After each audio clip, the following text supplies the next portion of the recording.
Mr. Mayor, we are live and ready. Okay, sounds good. We'll call to order for a special meeting of Seldovia City Council tonight, Tuesday, October 20th, 2020, 4:30 p.m. We'll do roll call. Kohlberg. Here. Morrison. Here. Rojas. Here. Nathan. Here. Sweat. Here. All right, we have a quorum. We'll go ahead and stand for the pledge. Heidi, if you want to go ahead and put up the flag, that'd be great. I am putting it up now.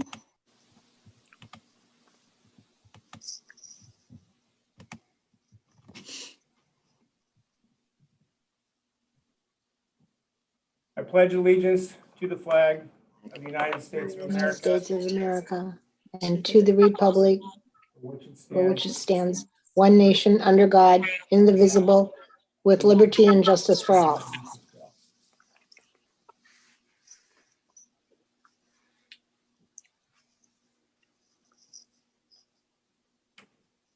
Okay, excuse absences. We have none. Agenda approval. I'll make a motion that we approve tonight's agenda as written. Second it. Okay, we have a motion and a second. All those in favor, Kohlberg. Aye. Morrison. Aye. Rojas. Aye. Nathan. Aye. Sweat. Aye. Agenda is approved. Consent agenda, none. Mayoral proclamations, none. Public presentation prior to notice, none. Public presentations for items not on the agenda. Heidi, you'll have to let me know if there are any hands. I'm not seeing any at this time, Mr. Mayor. Okay, and it appears we do not have any public in attendance tonight. In I person do. in the room. Oh, in the room? In the room. I don't see any on the screen. Okay, committee and advisory board reports, none. Item J, public hearings. Item J1, we'll move into the second interviews with the city manager applicants via Zoom. First applicant tonight will be Mr. Brent McCullough. Okay, Mr. Mayor, I'm going to ask Brent to join us through video.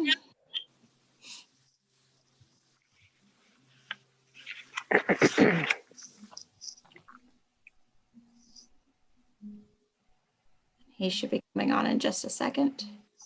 There we go. Hi, Brent, how are you? Hi, good. How are you? Good.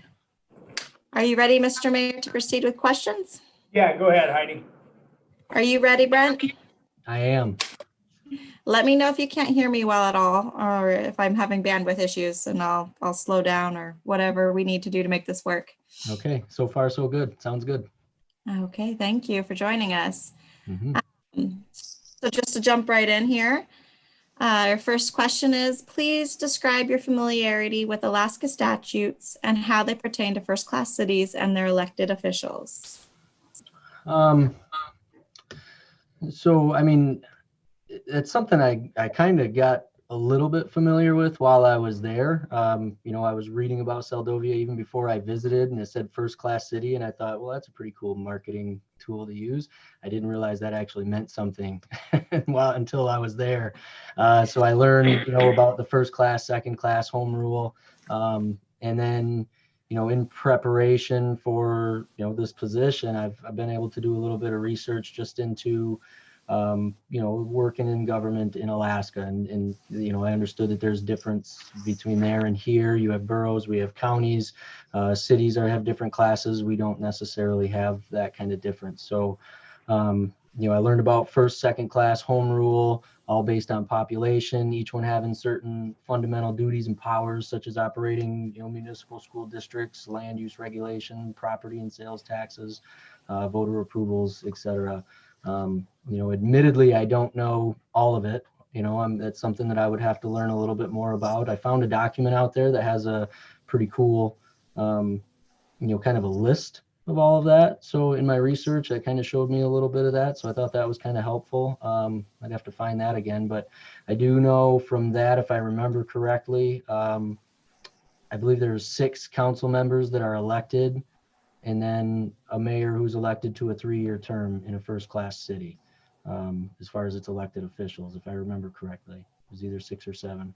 I believe it was 6. But that's kind of the extent of what I know, and that's just through a little bit of research I've done over the last month or so. Okay, thank you. Mhm. And then the next question being, having no prior city manager experience, what steps will you take to minimize the learning curve? Other than the general research that I've already done, I think that there's a lot of steps that you can take that minimize learning curves in general. I actually had a section on a paper in college on this when I took a business class. The first step in this is, you create your objectives, you define your objectives. So you create SMART goals, something tangible, something measurable, specific, deadlines. So I would get into position and develop my goals immediately, and that could be developing relationships, partnerships, meeting certain people, having specific understanding of departments, analyzing budgets, things of that nature. So from there, I would expand it into tasks that I can measure progress for, allow for somebody else to help keep me accountable on those tasks. Make sure that I'm seeking feedback, from the council or from the public, the citizens, be open to discussion about the objectives, and make sure that I meet several people and take the time to really understand the departments, the citizens, their wants, needs, desires. And I'm a data analysis kind of person, so doing a thorough analysis of the city, I think would definitely be important, in its operations. And I'm really familiar with operational analysis, improvement plans, strategy outlines. So I think that I would take that expertise and what I've done in our city and in my organization and other organizations and apply that to the city manager role to really minimize that learning curve. Okay, thank you. The city does not have professional grant writers without previous experience. How do you propose to handle this important task? Well, I have relatively a good amount of successful grant writing experience. So different grants require different tasks, different objectives, different goals, and they each have different writing styles. So, I've written for a lot of different kinds. So I think that I could handle that task given my experience. I'm on several mailing lists in the state of Michigan for, Michigan state provided grants, federal grants, several, private organizations. Blue Cross Blue Shield has some, for what I would do. So I think that I would do the same thing for Seldovia and keep an eye on those grants, seek out grants that we might need them. So I have pretty good experience with grants. And I think what would be nice also if I took that knowledge and experience and passed that along to somebody else that's in the city also to bring them on board, create some kind of assistance program for us where I can get some help on that. Also, there are several resources out there in teaching grant writing. So, if we have a personnel development plan that we decide to initiate, then that could be part of that too. Okay. And describe a situation where you had to deal with a difficult person. Well, I work with the community a lot and I coach all my kids' sports. I deal with parents and patients and, numerous boards and committees. So difficult people are abundant. I probably shouldn't say that. Difficult situations are abundant, but in many ways, I'm probably that difficult person to some people. That possibility is not lost on me. But one situation that comes to mind is actually dealing with our current city manager. So, one project that I've been working on for a while is, a community recreation center here in my town of West Branch. And I've been working with our city on this to get some input and insight and kind of partner with them on that. And our city manager seems to think that it falls underneath of Parks and Recreation. And so when he's meeting with people, he tells them that this is going to be a Parks and Recreation assignment. And no, that's not how this is going to work. This is going to need a completely separate nonprofit entity to take ownership and management, run by a board. We'll have to hire a director, so on and so forth. And I have to, constantly backtrack, what he's telling a lot of people. And through a lot of these discussions with him and with other people, I just realized that we had a complete lack of the understanding of each other's perspectives on the project. So I made the initiative to provide a detailed plan. And this basically was a detailed outline of everything that was going to be involved, all the programming, the partnerships, the expenses, the management. It was essentially a business plan for the recreation center. And, I provided that to him, and it made it pretty obvious in there that, this was too much for a Parks and Recreation department to really manage. This was something that, we needed an entirely new board for, something that we needed a whole new nonprofit to take ownership of. And once that was explained, he understood. And, that's really what it was really about, was clear communication and being understanding of each other's viewpoints and perspectives on the project. So never allowed any conversations to get heated, even though that's probably where a few of those conversations with him and others were going.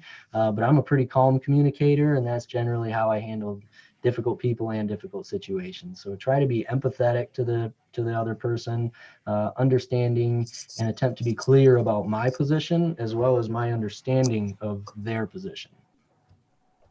Okay, thank you. Mm-hmm. Citizens are very involved in this community and have different perspectives. Have you ever been in a position where two people wanted you to take opposite positions on the same subject? Please explain about the subject, and how did you decide which direction to take and still maintain objectivity and fairness? Yeah, so kind of a continuation a little bit of the last question. So again, I serve on several boards and committees and councils, and there's, when you're planning for certain situations or events, there's almost always opposing, positions and viewpoints. So a recent example that comes to mind is the Beaverton Activity Center. So our Beaverton Activity Center is it's a nonprofit organization. I helped to bring this to fruition about 5 years ago. We're celebrating 5 years this year. And it's a fitness center, but it's designated a fitness center, but it's a larger community center. It has a media center, a library, a Sweet Bee Cafe. It's a nice place for students to come after school, families to hang out on weekends and evenings. But it's designated as a fitness center. And in Michigan, up until just about 2 months ago, we couldn't open fitness centers. Our governor still had an executive order with us on lockdown where we couldn't open up fitness centers or gyms.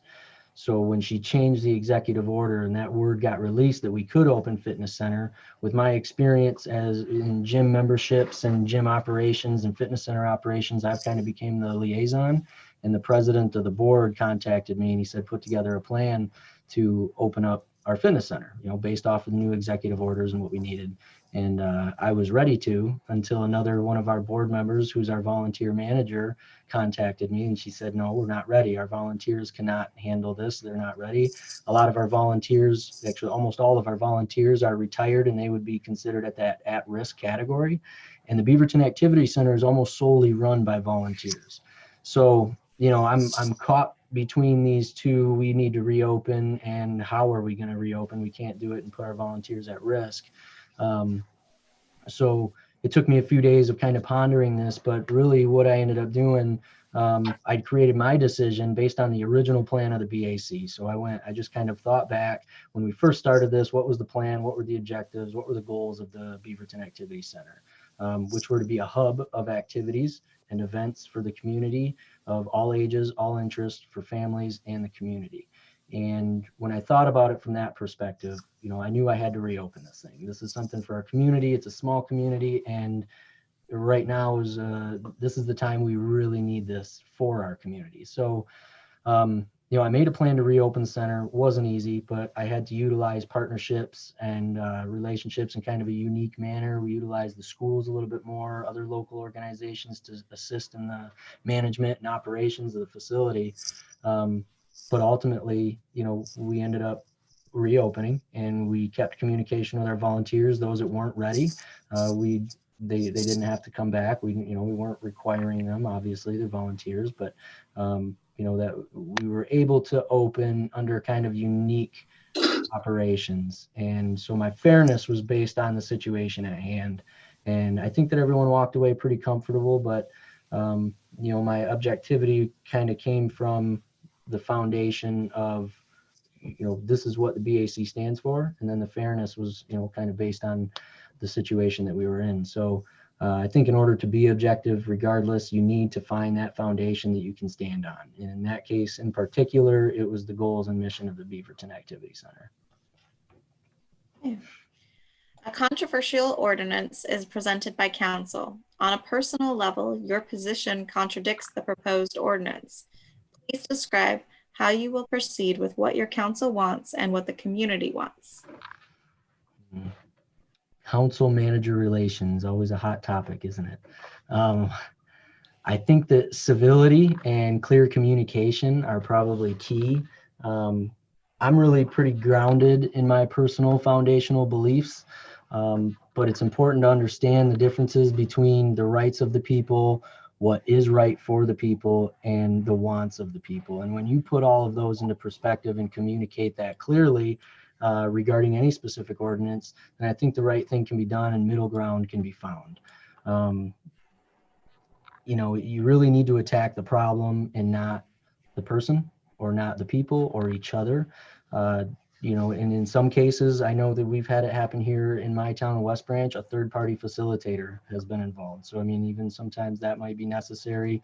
But I think the most important thing is to put the safety and the rights of the people in the community first and to communicate resolution clearly. So I'm a fairly transparent person when it comes to issues that I might have or concerns. So I would make it known to the council, my discomfort with the ordinance.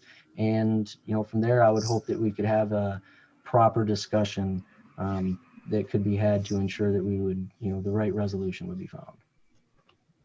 Okay. When you look at a budget, what do you look for that sends red flags or green flags up? Please explain. So when I'm looking at budgets, for mine, for example, it really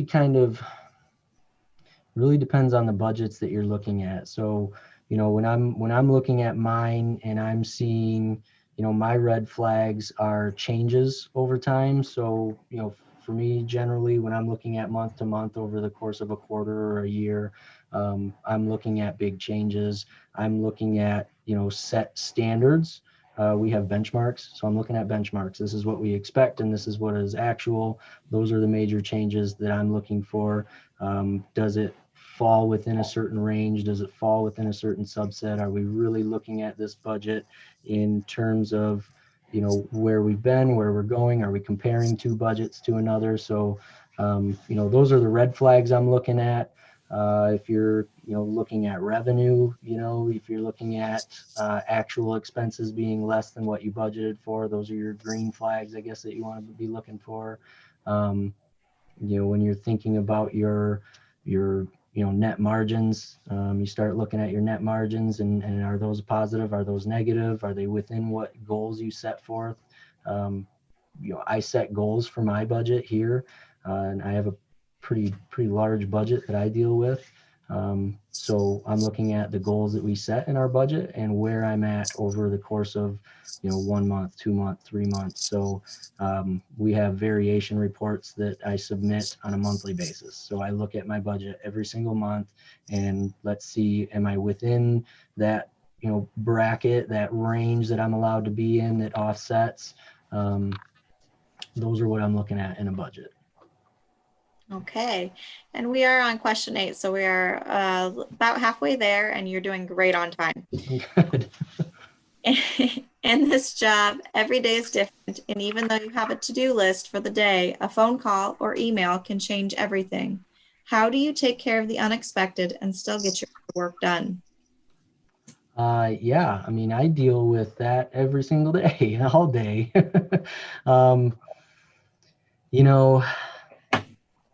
I get, in my job, probably close to, 100 emails or so a day. And I don't keep my email open.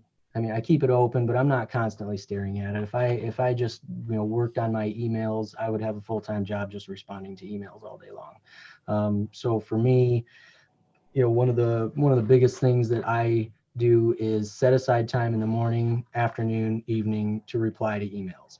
Some of them throughout the day are urgent and they require that response back. So I might respond to them at that moment if I need to. And if it's a project or something that needs to get done immediately, then I follow through with it, get it done, and then go back to my task. But it's really about proper time management and task prioritization.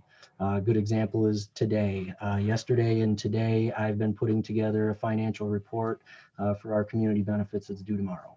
And I had probably a couple dozen emails that came in regarding approvals for different marketing, for marketing flyers and different materials for programming that we have. I got emails to look at contracts and to review news releases and you name it.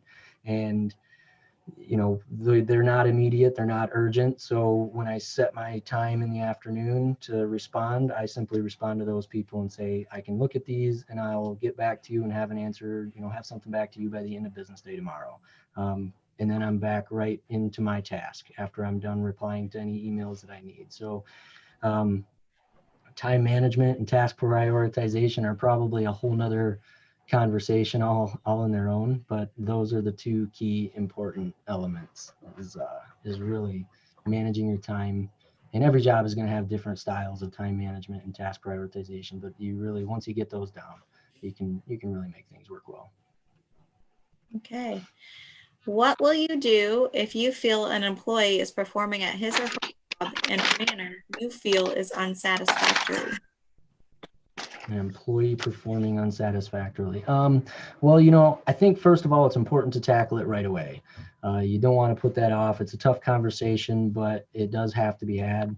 I would meet with the employee to discuss any issues that they might have. One thing that I've found working with a lot of employees is that oftentimes, depending on the employee, there might be some underlying issue that we might be working with. If the employee is late, they might have vehicle issues that they're not able to fix. They might have daycare issues.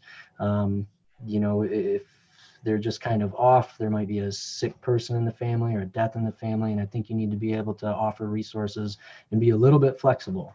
That's not always the case. Sometimes you just have a lack of motivation in an individual or lack of ambition. So regardless of the situation, though, you need to put together a plan for that employee and you make your expectations clear for them. If you need to help them, great, but you still have expectations and those need to be clear.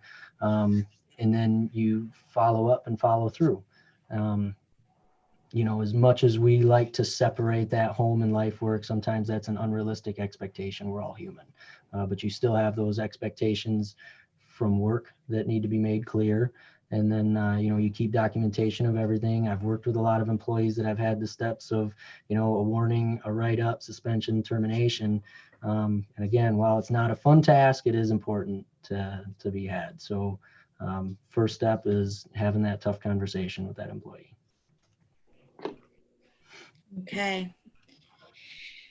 How are you going to ensure that citizens or businesses are in compliance with our current city code? Well, first, I think you need to be clear about that code to your citizens and businesses. So that could be done through a letter, newsletter, newspaper, general communication about where to find those codes. And then you'd probably want to do some regular audits and assessments. So those are necessary in any organization.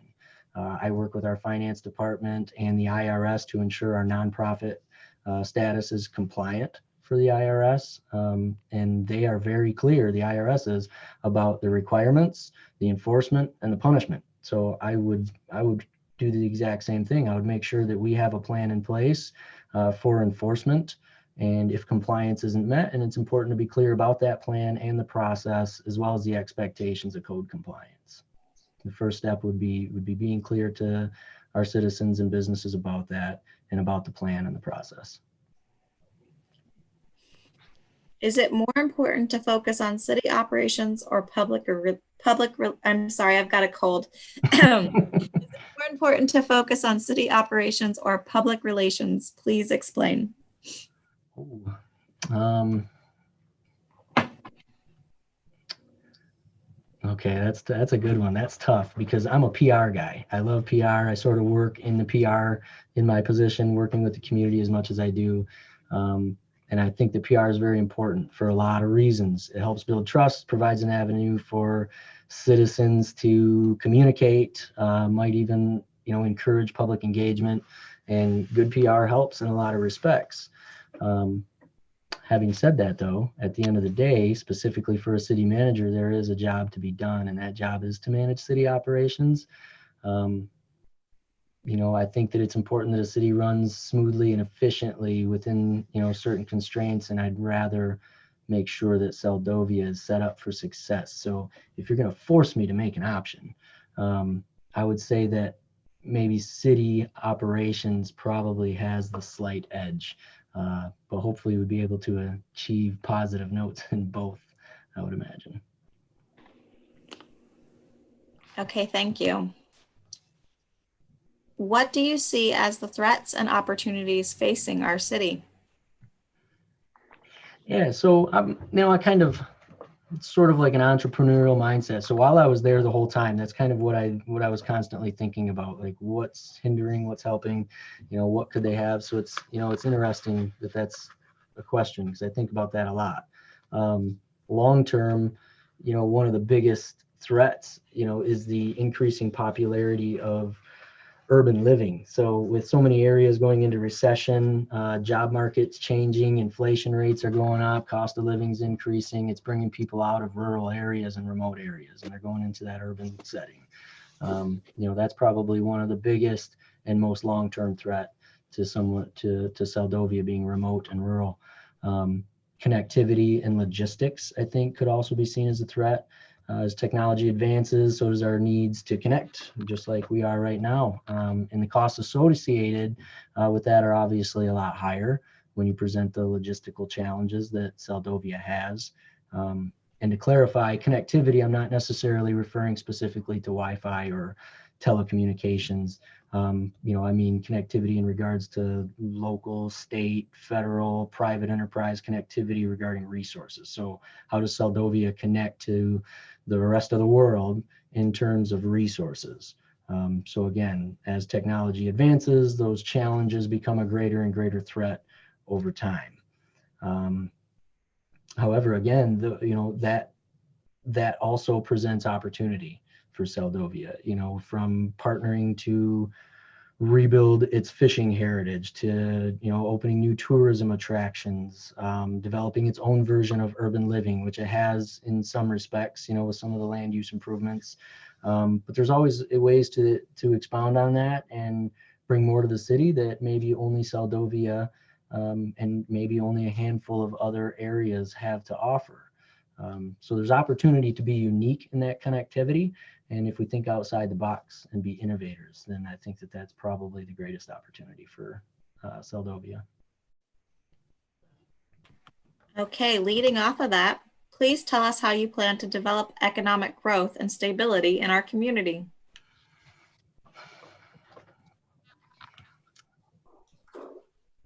So I was involved in a state grant project here in Michigan with our town, and it was called Rising Tides.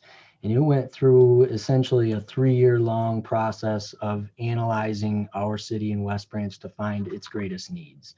Those top 3 needs were, there was, daycare and education for 0 to 3. There was a certain subset of price ranges in housing from, I think it was $80,000 to $120,000 houses that we needed, and city branding. Those were the top 3 things that they found. So with that, we developed a plan with very specific strategies, very specific objectives to be able to meet those needs. We worked with a marketing team here in Michigan to help rebrand our city. Our city now is currently working with developers and investors to sell a couple of pieces of land that they own to bring in new multi-unit complexes, subdivisions. And I'm currently working with our executives here and with a group called NEMSCA. They're a community action resource agency. And I'm trying to get our health system, our hospital, to sell a little piece of land to NEMSCA so that they can provide a new building for them, and they provide daycare and education aimed towards that 0 to 3. So all 3 of those are being met based on what we built as a strategy off of that analysis. So, I think that a similar process would be helpful to determine for Seldovia. It's important to come up with a plan after following through with the detailed analysis. So that analysis would include a financial analysis, developmental, personnel, ordinance audits, you name it, and you combine that with, the trends that cities and states and organizations go through. You can create a plan that you can combat or even beat some downward turns in during time, and even use them to your advantage. So, a work plan to increase population and a plan to sustain that population. That is kind of what I would see as the basis for economic growth and stability. In order to have economic growth, you need to bring in people, and not just for tourism, but for permanent residents. So, you might come up with a plan, like I mentioned earlier, bringing back the fishing heritage. So you can partner with private enterprises to bring back a fishing heritage, whether that be commercial fishing, might be a hatchery, might be cannery, whatever you have.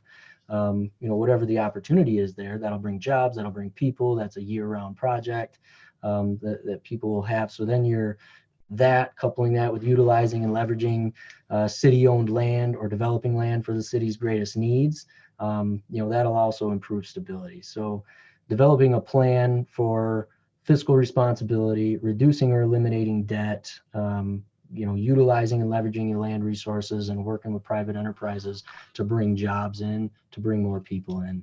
And I think those are the recipes for growing an economy and limiting the challenges that would, bring stability to the area. Okay. A fully devoted city manager is considered desirable by many citizens. How do you see yourself being involved with the community in and out of the office?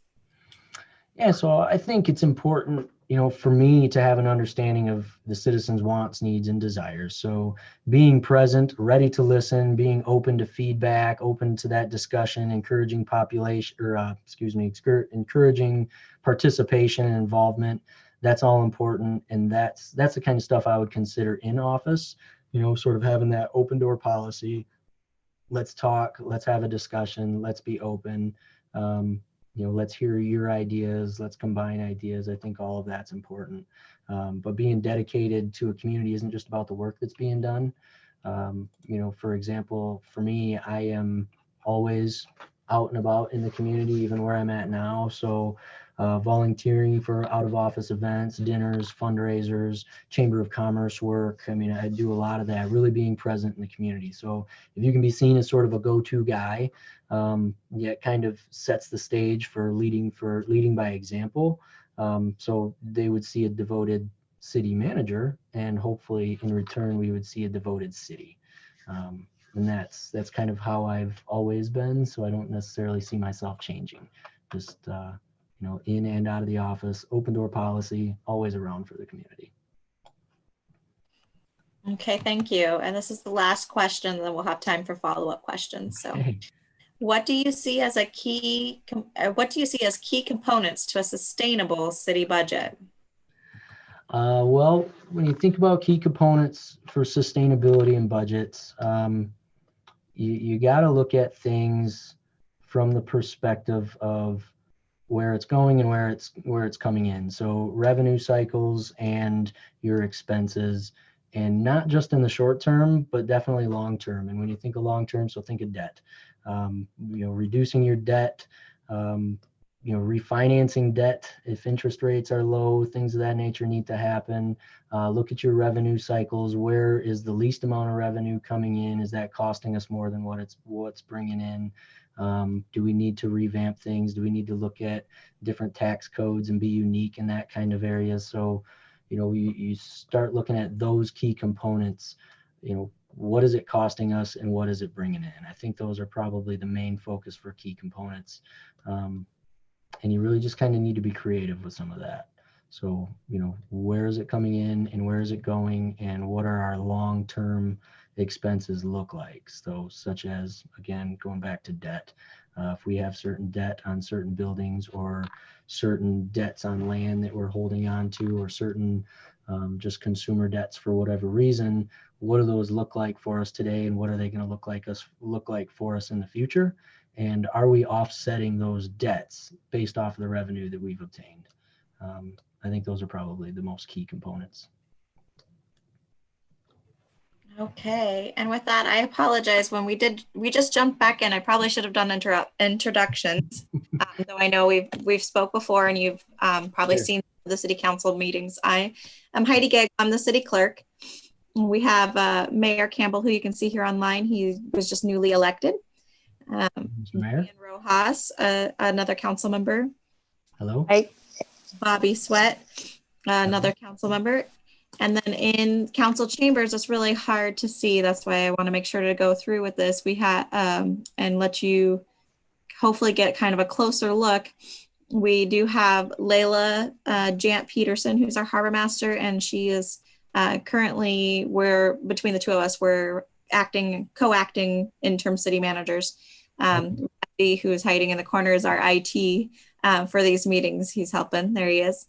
And we have John Kohlberg, who's a fellow council member. Pearlie Morrison, council member as well. And we have our former mayor, Dean Lent, in audience. And we have George Nathan, our final council member. We're in the process of appointing our sixth council member. And hopefully we'll have that discussion at the next council meeting or the meeting after. But just to, introduce you to everybody. Sorry before. That's all right. Thank you. Nice meeting you all. And with that, do you have any further questions or anything you wish us to know? Yeah, I have a couple questions. So it was asked previously, last time we spoke, what would I want to accomplish in the first 12 months? So I guess that would be my question for, the city council. What are some of the expectations for this position for the newly hired person over the first year in the job?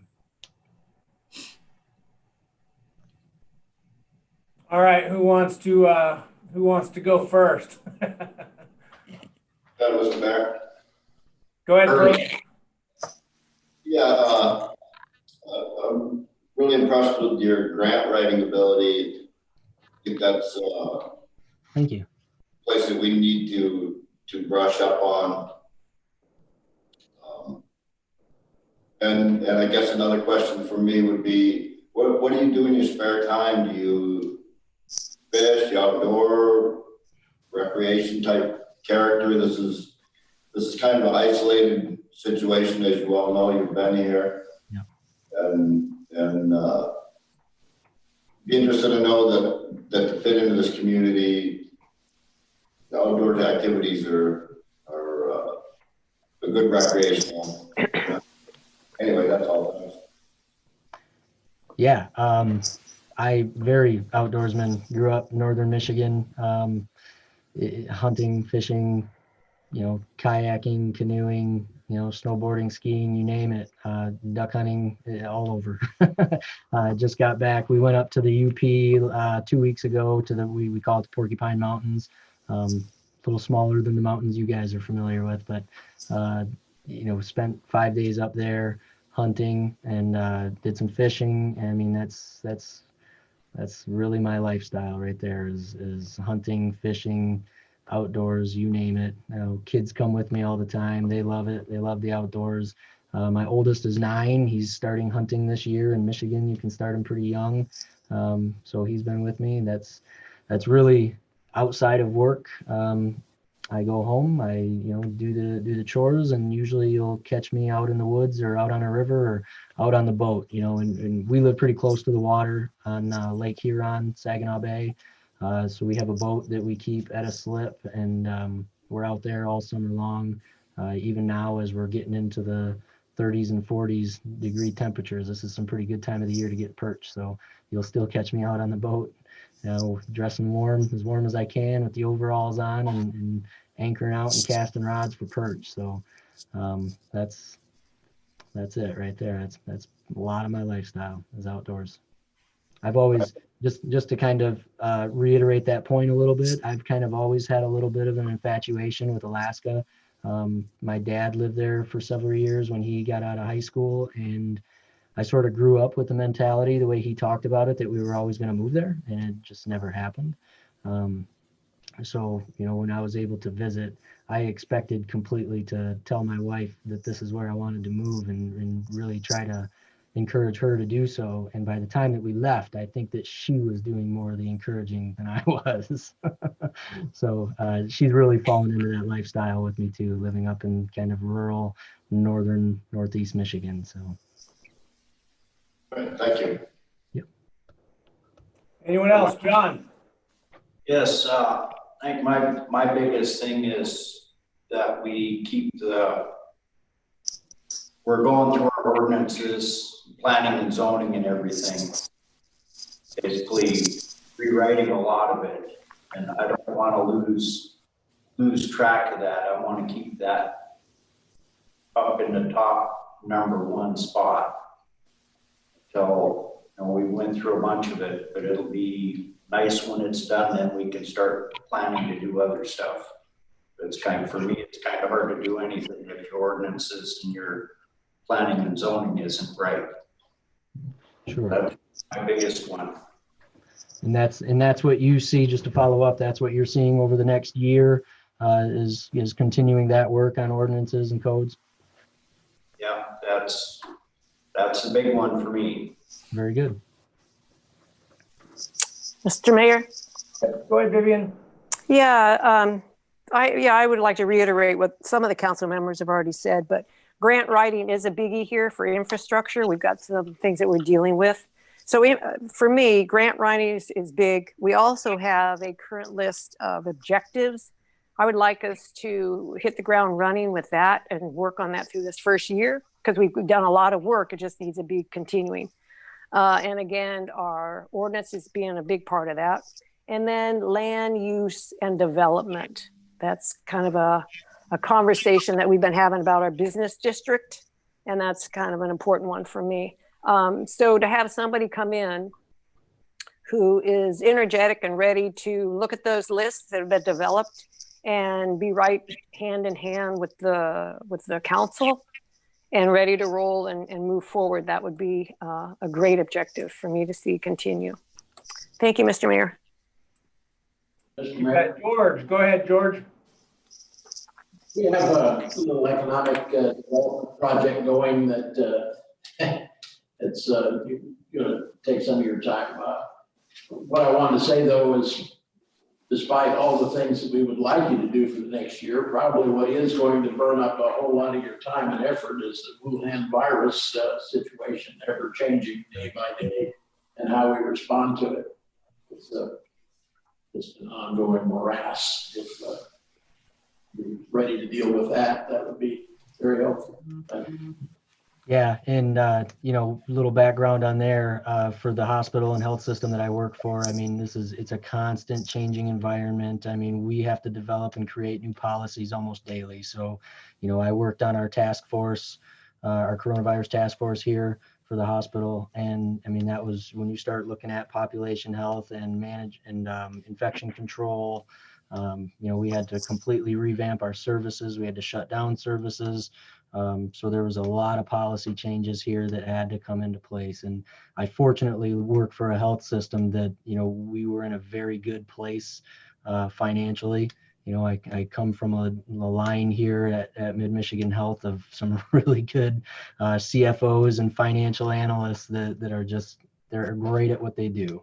I've been fortunate to learn a lot underneath of them, and, to kind of follow that, coronavirus policy change almost daily it's been a struggle, but something that, certainly I think that we've got some experience with in the room. Okay, anyone else? I have a question, Mr. Mayor. Go ahead. Yeah, hi there, Brent. Being the pessimist of the bunch, as I am, I have a question for you about our environment.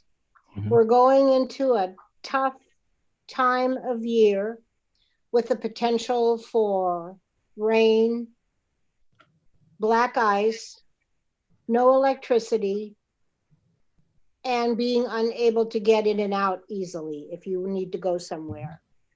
How do you propose, or are you prepared to handle those kinds of, and you and your family, to handle those kind of situations? Because a person can say what they want, they've researched, they've this, they've that, but unless you actually live here and come, have to deal with all those things, those are two different things. Yep, So I absolutely. just, yeah. I don't know how much you know about Michigan's climate, northern Michigan specifically, but it's different, but not a lot different. We still get the snowfall, we still get black ice, we still go week and a half, 2 weeks without power at a time here. There's plenty of times where I can't even make it into work. My wife can't make it into work. We have two big hills that go down to a river and back up, that there's certain days where I know that I'm not going to make it up and down those hills. And in order for me to get to work, I either have to take the long way around, or I just call and say I'm working from home today. We've dealt with a lot of those issues. We get anywhere from where I live, 120 to 180 inches of snow. We travel up to the UP where they get upwards of 300 inches of snow a year. We get a lot of rainfall here like right now in the fall. It's been raining for 4 or 5 days straight now. It's really put a hindrance on my deer hunting, and I'm not happy about that. But I know that it's probably not exactly the same, but those kind of harsh conditions is not something that I'm not familiar with. We've dealt with that a lot. We've lived that. I've lived that my entire life, with dealing with, 60-mile-per-hour winds. We go through January and February in Michigan, where it's not uncommon for us to have an entire, month and a half where it's -25, -30 below zero, and 25, 30-mile-per-hour winds. It gets really, really cold here. In fact, just the other day when I went out, was going out hunting and checking temperatures, I just happened to look at the temperature in Seldovia, and we were 20 degrees colder here where I'm at.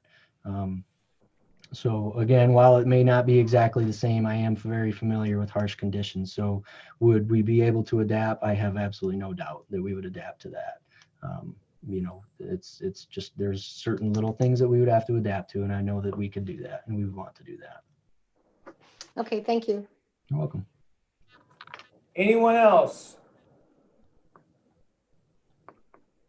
All right, I've just got a couple comments. Yeah, I appreciate your time, Brent. Thanks for all your answers. I think you did a very good job on, at least in my opinion, on answering most of those questions, if not all of them. For me, I guess it's the, number one thing is your open communication. You seem to be a very good communicator, and your willingness to listen to the residents. That's important for me, that a city manager has an open mind, willing, as you said, willing to listen to both sides, and take all that into consideration. I have one last question for me, and that's it's not a trick question or anything. It's a follow on to George's question about the COVID-19. I know Michigan is a very divisive state when it comes to open and close. Obviously, you guys are a big topic right now in the news.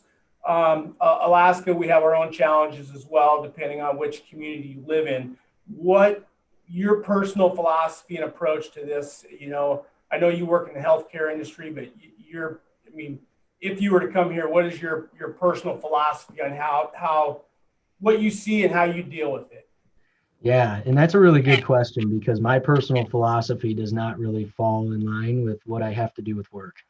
That's fair. That's totally fair. I'm a very I'm a very rights driven person. What my rights are, what other people's rights are, and I think that personally, when you start limiting people from being able to make their own choices, being able to determine what they're able to do, I think that that's when you start. That's only the beginning of taking away someone's rights. And I'm a very rights-driven person, a constitutionalist, I suppose you could even call me.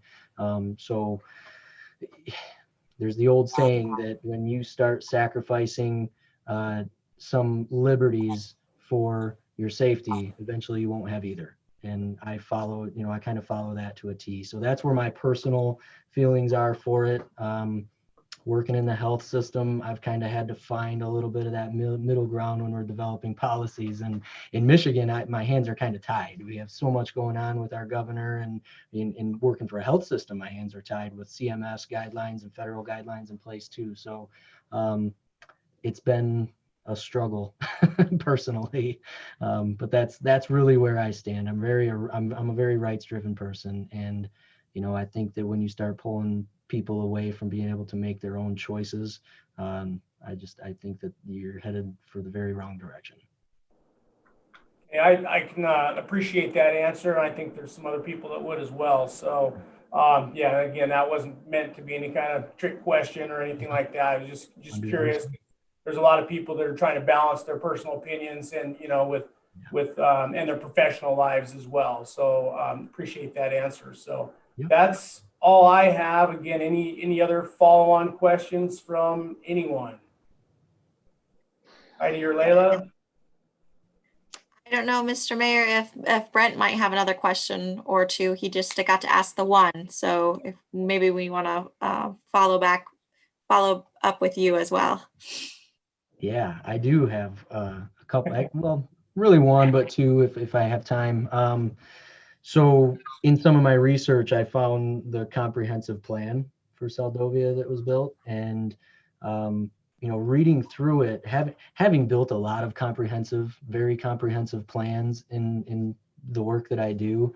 When you read through my community health needs assessments, and you can go online and find them too, they're very specific in what my objectives and strategies are. And I felt that it was kind of broad, the comprehensive plan was. I think it was meant to be, but I'm wondering if there have been any specific objectives that have been developed from some of those strategies. How many of them have really been initiated, and some that are coming up in the near future that might be initiated as well. So I'm just kind of curious on where you saw those strategies. Have we really built real specific objectives, and have we worked on any of those? Okay. Yeah, and obviously I don't have that document memorized in front of me, so anyone else can chime in as well. But obviously for us, one of the things in there is economic development, and I know that's big for those of us that want to see our community survive and thrive, with job creation and stuff. So I don't know if you've caught it or not, but we got a grant, and we have a value added building, if you will, that's still, that was give or take $1 million. I think it was a little less than that. And it sits empty and unfinished. So, that was a partial success, if you will. And again, that's just my opinion, but it's got a long ways to go. That's just one example of, of something that was a goal. And then we attained some of that. So, I'll leave it to anybody else to chime in as well if they want to add anything to that.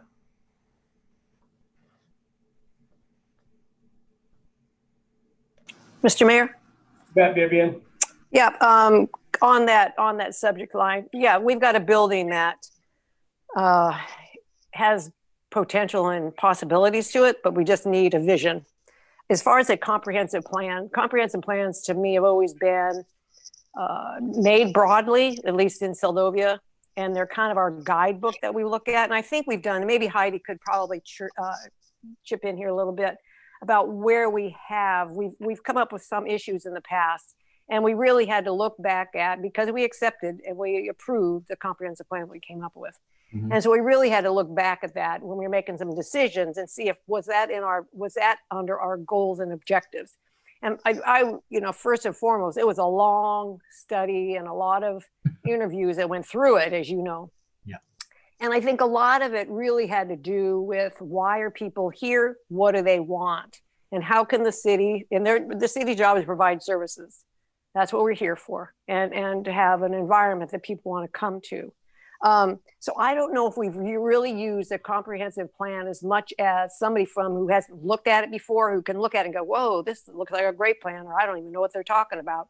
So again, that would be something to throw in the list of someone else coming in, city manager, to come in and look at that and say, you have a good idea here. Where were you guys going with this? So I would be interested in somebody to take in kind of some reins on that and going through it. But it was broadly done. But again, it was made that way for a reason. Sure. Yeah, but okay. Thank you, Mr. Mayor. Yeah, you bet. Heidi, did you have any comments you wanted to add to that, or? Oh, yes, certainly. So we do use the comprehensive plan, and it is broad, so maybe we don't use it daily, but certainly I feel like monthly and quarterly, it's something that we look at. We have had resolutions and ordinances in the past that I can't specifically name off the top of my head. I apologize, that we tied back along with different grant proposals and economic development, such as the buildings. We purchased buildings. Council allocated $25,000 to purchase buildings to put along the harbor. And part of that was the economic development. That seems to be a really big key element of the comprehensive plan that we're always jumping back to, is how to bring that growth into the community while still maintaining the community feel and vibe that we're after. But it is a document that we do try to follow and keep in our mind when we're moving forward in the future. And certainly I would love to see, we have, as Vivian mentioned earlier, an objectives and trajectory list. And maybe that's a great opportunity to kind of go through that list and tie those things all back to the comprehensive plan. We've talked about it before, and how that vision is going to carry forward into the future, using that plan as a basis. Good. Okay. Yeah, that makes a lot of sense now. Having heard what what the specific plans were for that comprehensive plan, so that helps a lot. I appreciate that. One more question, just kind of for fun.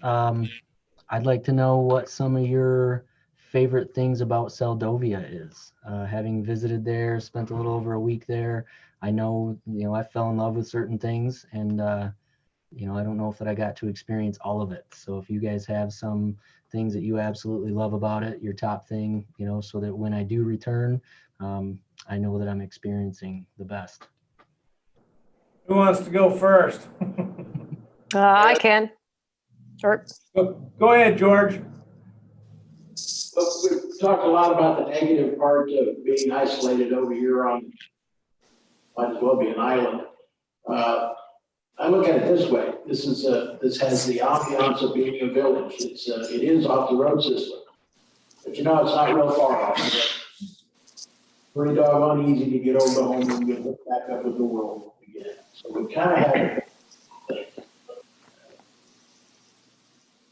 Thank you. Mr. Mayor? Yep, go ahead. Yeah, something I wanted to touch base with Brent on is that we're really striving for economic development in different areas. We're in a remote community, and we have, seems like a stumbling block when we do try to do something. Not many people like change. So we have a little bit of issue with that one. I would really love to see more participation with the citizens in our council meetings, and hopefully you can help us figure out a way to get more people involved. So it's sometimes when we start something, then all of a sudden it's a big surprise to the town that we're trying something. And I just wish there was a way to get more people involved, if that's at all possible. So I just wanted to let you know that change is not real hard. Thanks. Yeah, I appreciate that. I think that a lot of communities struggle with that. We have in our town what we call the good old boys. they don't like things to go forward very quickly. But you put in a devoted city manager, and like I said, you lead by example. Hopefully you'll have a devoted city. And that's really what you can ask for. Be encouraging, be devoted as an individual, not just as a city manager, but as a citizen of the community. So when you lead by example from that point, I mean, you can only hope that people will follow, and you encourage them to do so. So hopefully that could happen. Thank you. Thanks. Vivian, go ahead. I know you had your hand up. Yeah. As far as things about Seldovia, I would agree with Nathan, what he said, George said. We are off the road, but if you got some bucks in your pocket, you can fly across if the weather permits. But I think the most appreciative things here are setting, which you experienced when you were here. But being able to walk out your door and walk and do all of your business has always been important to me. I mean, I worked up at the school for 20 years. I could walk to school or I could bike to school. Being able to walk out the road and in 20, 30 minutes being up in the mountains snowshoeing. Those are all beautiful, beautiful points of living in a small community, and one that's so readily available to the beauty around us. So I would say, what our setting gives us is people come here and you sometimes forget when they go, wow, you guys live in a beautiful place. And you go, yeah, you're absolutely right. So I would say it's a beauty, the small town, everybody knows everybody, everybody waves at whoever you are, it's just habit, So I just think it's a wonderful community, and it's a small town. It's like a family that squabbles over certain things, but everybody in the long run gets along. It's a big family. So there's lots of things here. If you like if you can create your own entertainment, it's wonderful. But all right, thank you, and I enjoyed visiting with you. Thank you very much. Appreciate that.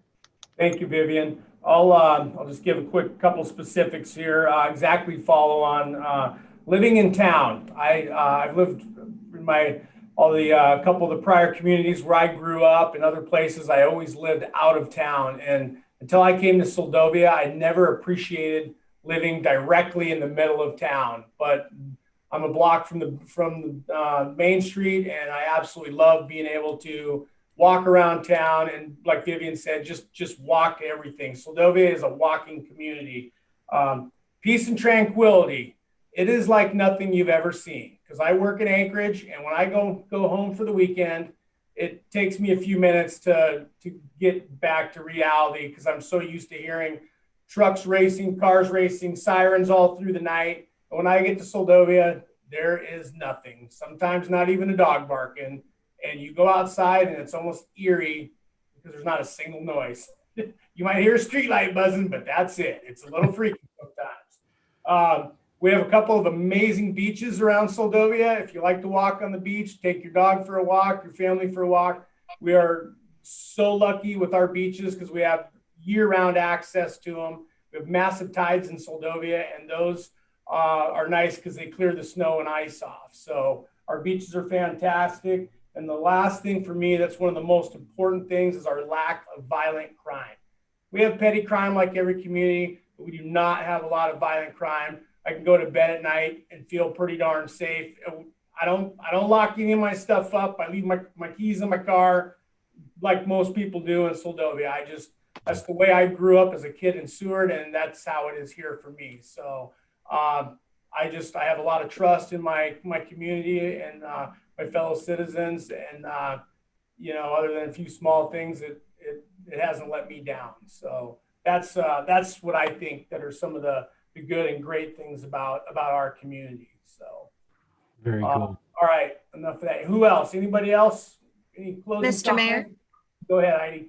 It looks like we do have a hand raised in the public if you want to allow for a public comment at this time. Sure, absolutely. Okay, we have Miss Laurel Hiltz. Thank you. Can you hear me okay, Mr. Mayor? Yep, go ahead, Laurel. All right. Well, welcome, Brent, and have enjoyed sitting in on this interview and the one prior. And in regards to the question that you asked of the council, I would just like to add that so much of what is enriched for our community is the individuals and how they step up to serve and take care of one another. So One of the greatest things about Seldovia is that we have incredible diversity in our, and yet we're incredibly unique and have a shared common purpose of living in this amazing place. And it requires a lot of resilience in order to be successful, especially as you navigate, for some, the darkness of the winter months. So we're coming into a time now when there's not enough sunlight that vitamin D would do you any benefit, because there's just not enough direct light. And so we know that we have to support each other in order to get through those days. And there are the challenges, as Bobby mentioned, for travel and getting in and out. But the city and the area of Seldovia is served by, and it is quite a list, so but it's served by the city government, it's served by the borough government, it's served by the state government, it's served by the tribal government, it's served by the Chamber of Commerce, it's served by the Arts Council, by the churches, by the library board, by the oil spill response team, by the gun club, et cetera, et cetera, et cetera. And our tradition here is, if there's a fundraiser, I'm going to bake a cake, I'm going to take it to the bake sale, and I'm going to buy it back. And that is what makes Seldovia amazing, is that no matter our differences, at the end of the day, we are going to support one another. And I heard Mr. Morrison say that Seldovians don't like change. I will tell you, I disagree. I believe Seldovians don't like transition. Transition is hard, but we are changing every day. Change is always happening. We have a lot we have to navigate, but if we can somehow do it in a way that is supportive of one another, it's more likely to be successful. So that's what I wanted to share. Thank you for your time of interviewing with the city of Seldovia. Oh, very good. Thank you very much for that. I appreciate it. You know, it was when we were there, you talk about all these groups that support them. That was something that just absolutely amazed me when I got there. It was this tiny little community, just seemed like there was so much in Seldovia to offer, and just, it was amazing. It was really, really neat to see something like that. I feel like even, the city I am in is not that big, and you have less resources. So very cool. All right, well, I think we're getting to the close here of Mr. McCullough's interview. And again, I appreciate it. Brent, I thank you for your time. Thank the council for their time. And I think our plan here is we're going to go ahead and we're going to go ahead and recess until 6 p.m. When we're going to conduct the next interview. So Heidi, any other comments before we recess? No, I think you covered it, Mr. Mayor. Thank you so very much, Brent, and we'll speak with you here in the near future. Yeah, very good. Thank you, Mr. Mayor and City Council, for meeting with me. I really greatly appreciate it. It's been an honor to speak with all of you. Thank you very much for all your time. All right, good night. Okay, thank you. Good night. Appreciate it, everyone. Okay, we're going to go ahead and stand in recess for about 20 minutes here until 6 p.m. and then we'll have everybody back on the same link here for those of us that are dialed in. Okay, thanks, Heidi. Hey, Heidi, I have a question for you. Yes. Hi, actually, are we still online with everyone? Yes, we are. Okay, maybe I will text you. Okay. Okay. Go ahead and put my, I'm going to leave the meeting on live stream. And I'm going to put a message that says we'll be back at 6 p.m. Okay. I'm going to mute my screen, but I'm still available if you guys need me. Okay. All right.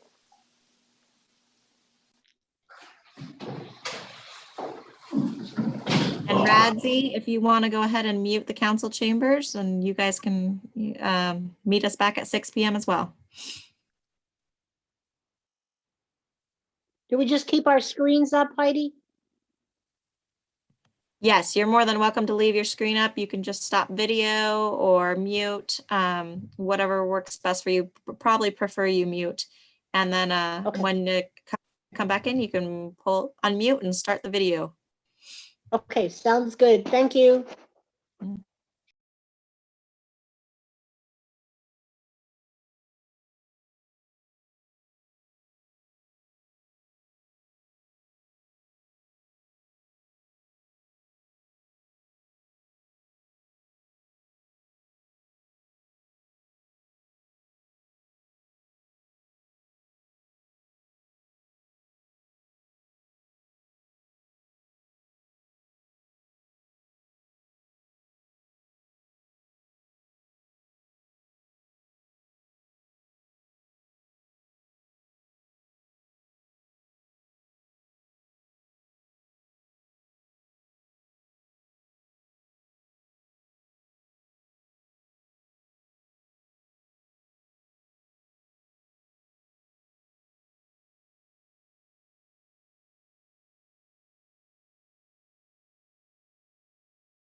Hi, Heidi.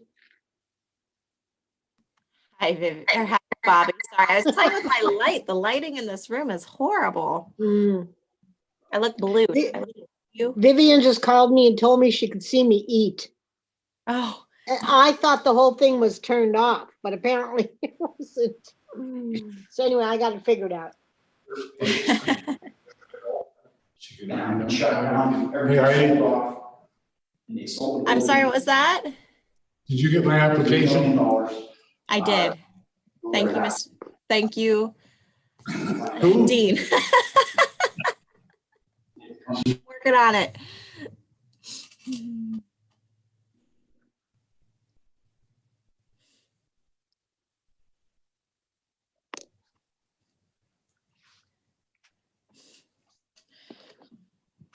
And it looks like we do have Rachel online. Rachel, I know you can't speak with us yet, but here in just a minute when we go back into the meeting, I'll promote you to panelist so you can join us in video.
All right, Heidi, we just about ready to get started?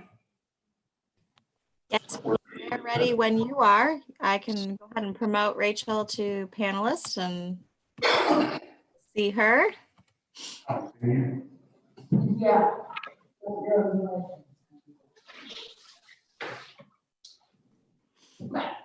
Okay, if everyone's ready, we'll call the meeting back to order. It's a continuation, the second half of our meeting and the second interview tonight to be conducted at 6 p.m.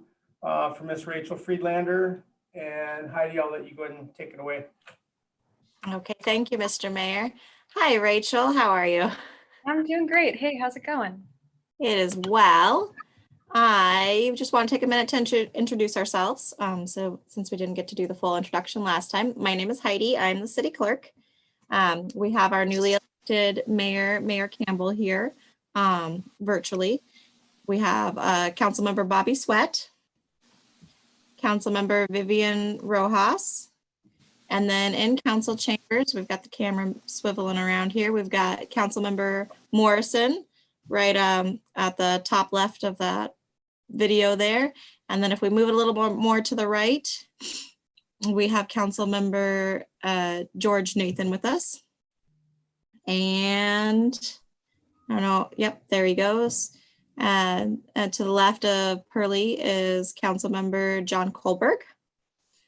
And we also have sitting with us our previous mayor, Dean Lint, our harbor master, Layla Jant Peterson. She's our co-acting interim city manager currently with myself while we're going through this hiring process. And then for IT, we have Radzi. So just so you know who's in the room with us when we start this process. And if you're ready, we can go ahead and jump into it.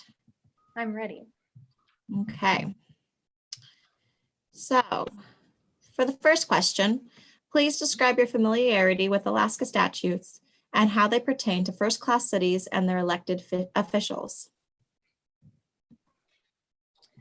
Well, my work at the legislature relied extensively in having to consult state statutes for how we go about our business at the state level and for a first-class city.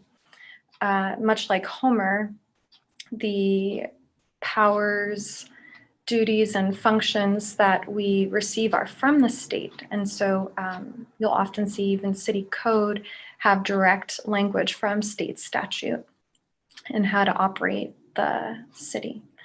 And I've used state statute for guidance on everything from how to name a highway, because there is statute for that, all the way to property taxes and mill rates. And I would say that for local municipal government, we're governed by Title 29. It gives really clear direction that the state vests its legislative power in city council or the assembly. And then depending on what type of government the city elects, whether it's a strong mayor or strong city manager, the council is comprised of 6 members and then the mayor. And either the city manager will be the chief executive officer of that city or the mayor will be. Okay, thank you. Having no prior city manager experience, what steps will you take to minimize the learning curve? Well, I may not have direct experience as a city manager, but I've definitely lived and breathed the profession for the past 2 years here in Homer under the guidance of City Manager Kester, who since left us for Juneau.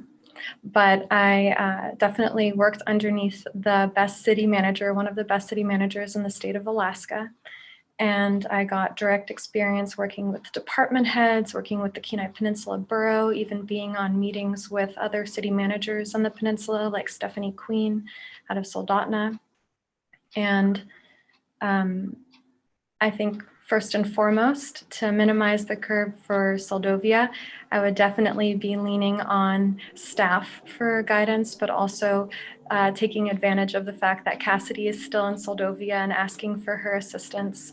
And then also Tim Dillon with CAPED, who has a longstanding history with the city of Seldovia. And then I guess in working with staff, joining on as city manager, my first priorities would be to look at the systems that are in place and think about what are the biggest challenges that are facing the city of Seldovia and how can we address those first. So minimizing the curve by actually helping the city move forward, especially during this really interesting time of COVID-19. Okay, thank you. The city does not have professional grant writers. Without previous experience, how do you propose to handle this important task? Well, again, I definitely see CAPED being instrumental in their advice on how to tell the story of Seldovia and what the city's needs are. Grant writing, I did a little research because I know that was something that you guys asked about during the first round, and I do have scholarship and application experience and a background in journalism and storytelling. And so it's very much important that you can tell the story and make your points clear as to why you need grant assistance. And then also I have a background in science and metrics and how to present data. And so I would definitely rely on networking, because also funding opportunities, it's not just about what's posted on the website, but it's also about who you know. And so that's where I would lean on our local government specialists and other relationships that have benefited the city of Seldovia. And then I also happen to work with one of the best grant writers in the state of Alaska in the city manager's office. And so I can rely on my personal contacts as well to help with that need for the city of Seldovia. Okay. Describe a situation where you had to deal with a difficult person.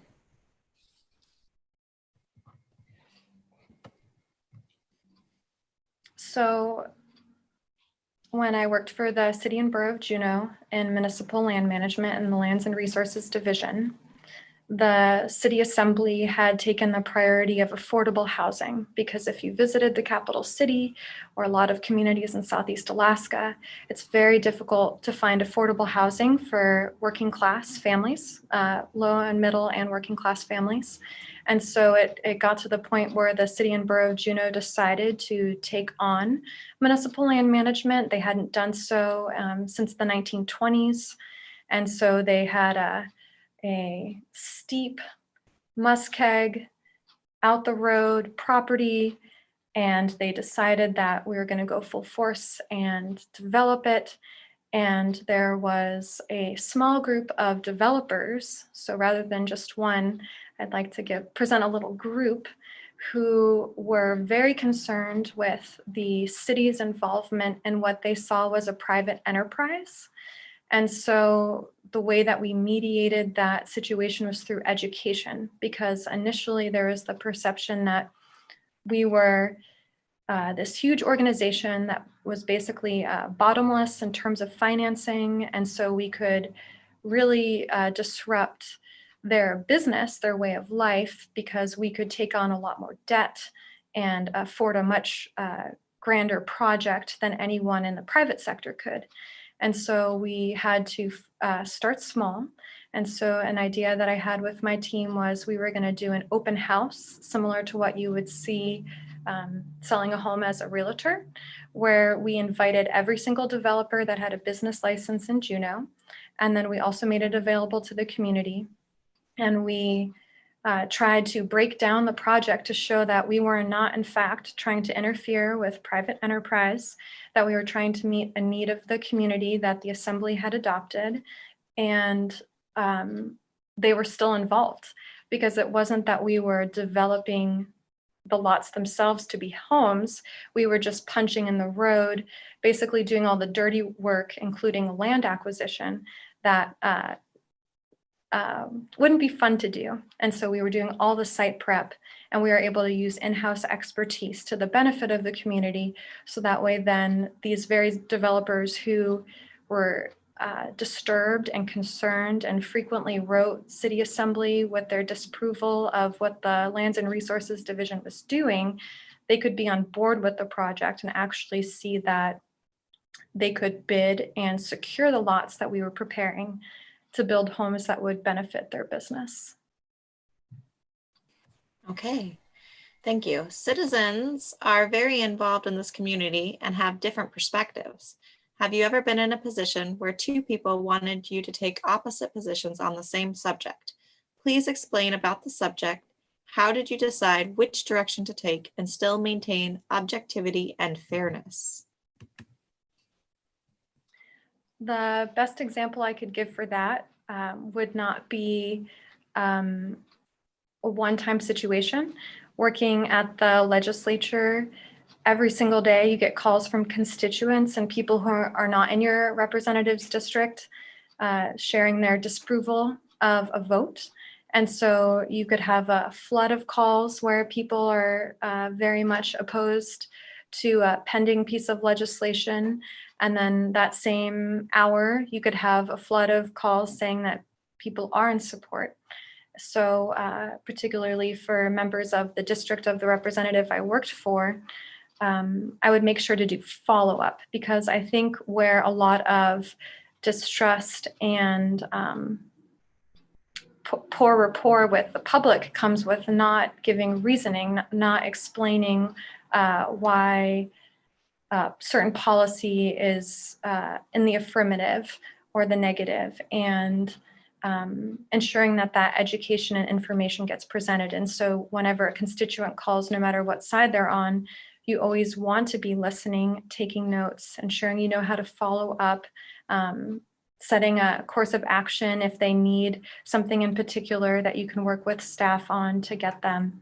So it is very challenging, but that's the beauty of a democratic institution, is that it's healthy to have conflict and it's healthy to have people who disagree. And particularly as the city manager, when you have 7 bosses, there are not always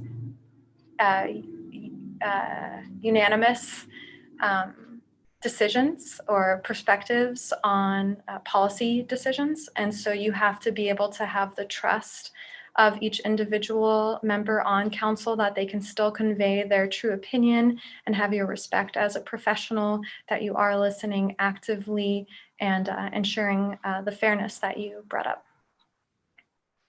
Okay, and kind of following up with that, a controversial ordinance is presented by council. On a personal level, your position contradicts the proposed ordinance. Please describe how you will proceed with what your council wants and the community wants. So is this controversial for the council, or is it controversial for the community?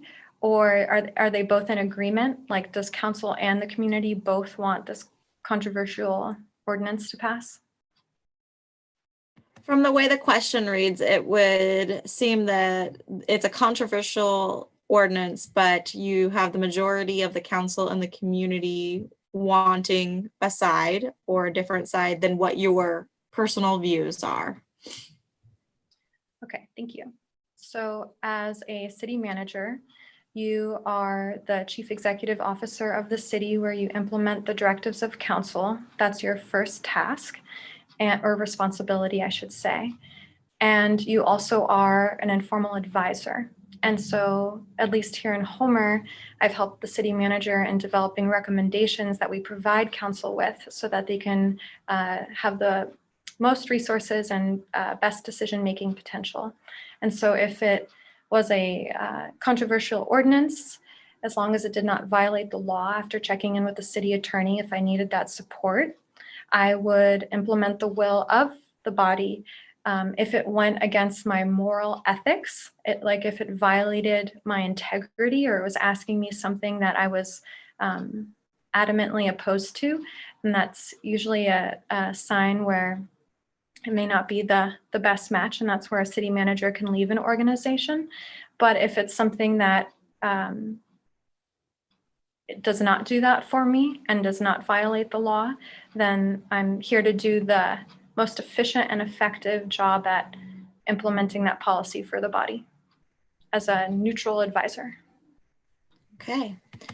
When you look at a budget, what do you look for that sends red flags or green flags up? Please explain. So I actually looked at Soldovia's budget for the first round of interviews, and I wasn't able to look at the audit for your last fiscal year. So I had to look at your FY19 audit, and what alarmed me was the draw on your reserves and how it did not look like you had enough revenue coming in to offset your operating expenses. So to me, that seems like it's bleeding out the organization. And for your budget that you have this upcoming year, and this is more of a specific, I would like to explore the use of grant funds that have stringent strings attached to them, like COVID-19 or CARES Act dollars, and balancing the budget, because oftentimes, as the US Treasury has said, that if you require a single federal audit, they can require you to pay back those funds. And so I think in a budget, if you're using dollars that aren't secure or have the ability to be revoked from you if they have, if there's inappropriate findings, that's a little concerning, because you always like to balance the budget with known revenue that you know that you have, and then also wanting to look to see where you're overspending. And so in addition to overspending your bottom line, when you pass a budget with council, it's basically permission to spend public dollars in a particular way. And so if you have certain line items that you're drastically overspending, that's also an alarm, because you're spending outside of your authority given to you by the body. And so there could be a reason for that. You know, when Soldovia was going through its drought, I don't know how much water you had to buy from Homer or how much that impacted your budget. And so you can have anomalies that are easily justifiable. But if it's a reoccurring issue that's not addressed, then that's also a flag for me. It shows that we're not forecasting well enough to offset those expenditures with revenue that we have. Okay. In this job, every day is different. And even though you have a to-do list for the day, a phone call or email can change everything. How do you take care of the unexpected and still get your other work done? This question,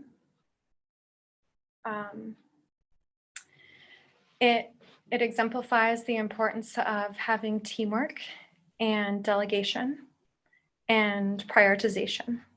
And so you can't accomplish everything on your own. You're on a team. And as city manager with 7 bosses and then staff, you're kind of the portal between the two. And so you have to have the trust of both council and staff to accomplish your work. And so through that trust, you also set boundaries and you also create metrics for success. And so if you're delegating very clearly to staff and council gives you very clear direction on what they want, then it makes you more efficient to implement the will of the body. And then as we saw yesterday with the tsunami, even though that was a holiday, let's just say that was any old day because we get a lot of tsunamis, it seems like, or tsunami warnings and earthquakes. You have to be able to put all of that work aside and stand up your EOC. You have to be able to be flexible. And for me, that comes with prioritization. And so it's understanding what are the biggest challenges, what are the things that you need to accomplish right that moment, and then what are the things you have to say not yet to or no to, because you're also responsible for the efficiency of city operations and how that gets done, how you implement the will of the body, their policies. And so if it's going to drag down the major priorities of the body, then you have to be able to say, not yet. And that question was our halfway point. I've just to let you know, you're doing great on time. We're moving on to question number 9 here. What will you do if you feel an employee is performing at his or her job in a manner you feel is unsatisfactory?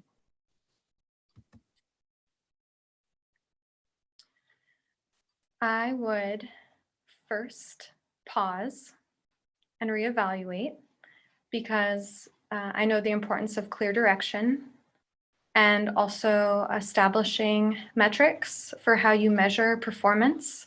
It's difficult for someone to know if they're on par with what you need if you just keep saying, oh yeah, that's good, or it needs to look like this or something like that. It's good to be specific and clear, because people want to do a good job. As an assistant to the city manager, I every single day want to do a good job or an exemplary job, and I would assume the same for staff. And so I would first reassess or reevaluate the direction that I gave, and if I wasn't clear enough, because also as a city manager, you get, as your question or 2 ago stated, you get a lot of things thrown at you. And so sometimes you kind of just say something and you might not necessarily have said it the most clearly had you had the calm of the moment. And so I would first do that. And then I would meet with the employee and review the situation with them and see if there's something in their environment that could be impeding their success. Because for a small organization or for government organizations in general, you're asked to do a lot with a little. And so maybe the employee is overtasked, or maybe we need to sit down and look at priorities so that they can do the things that are most important well first, and then we'll make more time for the other tasks. So very much like, don't jump into assumptions, don't judge on the negative. We're all doing the best we can, and establishing clear goals so that people can be successful.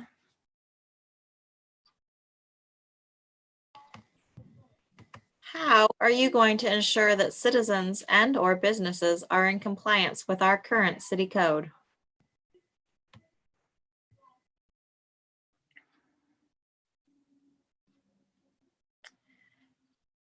I think the role of the city in that regard is through education, because kind of like assuming that everyone's doing the best they can, I would assume that businesses and members of the public do not want to be out of compliance with the city because that can have repercussions. And so it's our job as the city to educate and say what these are the sections of code. Be proactive in the information that we share, so that way people know not to be out of compliance. So definitely through education. And, you know, for the past 2 municipal organizations that I've worked for, the size of the city and the portfolio of land is massive. And so we also rely on citizens to let us know if there are situations where someone is out of compliance. And so Seldovia is a much smaller city, so I don't know how active administration is in actively pursuing folks that are out of compliance. And so my gut check just from past experiences was also relying on the public to help. If there is someone or a business that is out of compliance, let us know, so that way we can then provide education to say, this is how you're out of compliance. How can we get you back into compliance? And actually, sometimes it can be on the city. Sometimes our code is outdated, and sometimes it needs to be updated because it doesn't fit the times. You know, the code could be have been adopted. Those sections of code could have been adopted decades ago. Like in Homer, we have a Tidelands lease code, and I don't know when we last used that, and it's decades old. And so if we were to have to revisit Tideland leases because we had a major aquaculture project going in, that could be a chance for us to update code so that we're to industry standards. So. Is it more important to focus on city operations or public relations? Please explain. I'm just gonna, sorry, the light shut out in where I'm sitting. So I'm just gonna go turn that back on because I don't know if I look like a phantom. So hang on one second. I understand, because my lighting is horrible. Okay, it's on it's an auto sensor light. So can you say the question again? Yes, of course. Is it more important to focus on city operations or public relations? Please explain. Well, for a city of Seldovia size, I would say the importance is city operations, because city operations can actually feed public relations. You know, the public, the city to citizen ratio is very small. And so the public has immediate access to the city. So I would think that they would really know what the city of Seldovia is up to, especially with their council members being their immediate neighbors. In a larger city, I could see that being more difficult to get the word out of operations, but in an active city where people are obviously choosing to live there, despite its challenges of being rural and off the road system, I would think that there's already a lot of involvement. And we have limited time. We can only accomplish so much. And so there's a lot to do. And I would think that by accomplishing the things that we need to do, that would inform the public. And then if we had somehow extra time, we could work on, I don't know, something maybe with Seldovia chambers, Chamber of Commerce. You know, you can form partnerships with organizations to also help get your message out, aside from it just being 100% on the city. But no other organization can operate the city for the city unless you have a really in-depth agreement, like something like the state of Alaska or the borough and the city. Okay. What do you see as the threats and opportunities facing our city? So I touched on this during the first round. I'm really concerned about this upcoming legislative session with the billion or just about $1 billion deficit that the state is going to have to address, because I can only think that that means cost shifting. So, right now we get community assistance funds to help us accomplish projects for our community. That could easily be something that the state says can't do it this year, because they've actually been saying that for the past few years, and there's been uncertainty at the municipal level. Will the state give community assistance? And that's something that the Alaska Municipal League is advocating for right now. Then you have our ferry system, which hasn't been doing so well. And you can see the importance of capital asset management through the ferry system, and also the need to advocate for the ferry system because there's still the bias of funding highways over ferries. I don't know how you guys are doing with your police chief hiring, but that can be a challenge in a small community to retain high-level positions, and also to find qualified staff members to help run the city. COVID-19, real big deal. I know that Soldovia has been working with the state of Alaska to help in determining if there is infection in the community because of population size, the risk of disclosure or infringing on someone's privacy. That's a challenge. And natural resource management, the drought that happened last year. And then also I've saw in the news that there's been land conflicts, like land access issues in the community. And so I see those as really big challenges. However, challenges can also be opportunities. And so COVID-19, for example, it can inspire the emergency operating plan to be developed. It can inspire a continuity of operations plan to be developed. You can get your community on board with emergency responsiveness. So that is a benefit. Same thing with the ferry system. It helps you redefine the importance of having a marine highway and getting the citizenry involved in the state, because everybody needs access to the ferry. And so it can inspire people to get more involved in government. The revenue or cost shifting and the lack of revenue from the state, that can force us to have to look at where we're spending money, look at how we're making money, and see how we can reduce our dependency on the state, so that way we're not greatly impacted if there's a sudden cut in the grants and state support that we receive. And so I see a lot of opportunity too, that Soldovia people live there because they really want to be there. And there are a lot of exciting resources, like Cape Head kind of highlights the ice-free port. And I know you guys are working on economic development projects to lease office space, or maybe it's not just for office space, it can be for the artists that live in the town, and you have young professionals that are able to work on the internet and generate workforce that way. So there's a lot of exciting potential too in the midst of challenges that can help build your community and shape your community in the way that you would like Soldovia to be for the year 2020 and beyond. Thank you. A fully devoted city manager is considered desirable by many citizens. How do you see yourself being involved with the community in and out of the office?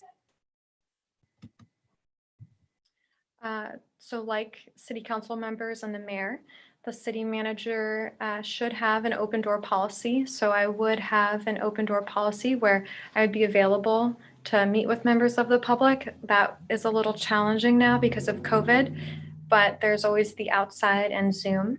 So maintaining an open door policy is extremely important, because the public which we serve, they need to feel like they can access those that have the ability to change or improve the community through the city. And so by reaching out to me and reaching out to council members, that's very important for building a relationship between the community and the local government, the municipality. So in the office, definitely open door. Out of the office, I personally enjoy debate, and I've got in my early 20s, really got involved in government and community organizing and involving citizens and contacting their officials. And so it'd be great to see a relationship like that with youth in Soldovia. I've been told that all of the students mix together, which must pose for a very different way of learning or exciting way of learning. And so that would be a great way to try and show support for government and management in the schools. That'd be something that I would love to make happen or see. But again, with COVID, you just don't know what it'll look like for next year. But I got to do that in Juneau with the Juneau School District. They had students that were developing maps that were demonstrating the native place names throughout the community. And they were asking if our cartographer could help them with developing the maps. And so I asked, well, since you guys are putting in all this effort, would you be willing to show your maps or put them in City Hall here in Juneau? And so they put them all outside of Juneau Assembly Chambers. And so it was this great mix between the schools and the body. And then the students actually got to come into council chambers, or in Juneau, it's assembly chambers, and sit in the assembly member seats and experience what it's like to be a policymaker. And that was very inspiring to see our city manager, Rory Watt, kind of walking them through and pretending to be a constituent and asking them for their opinions on things. So I would love to do things like that. Okay, and this is our last question, and then we'll have time for follow-up questions and proceed with those. What do you see as key components to a sustainable city budget?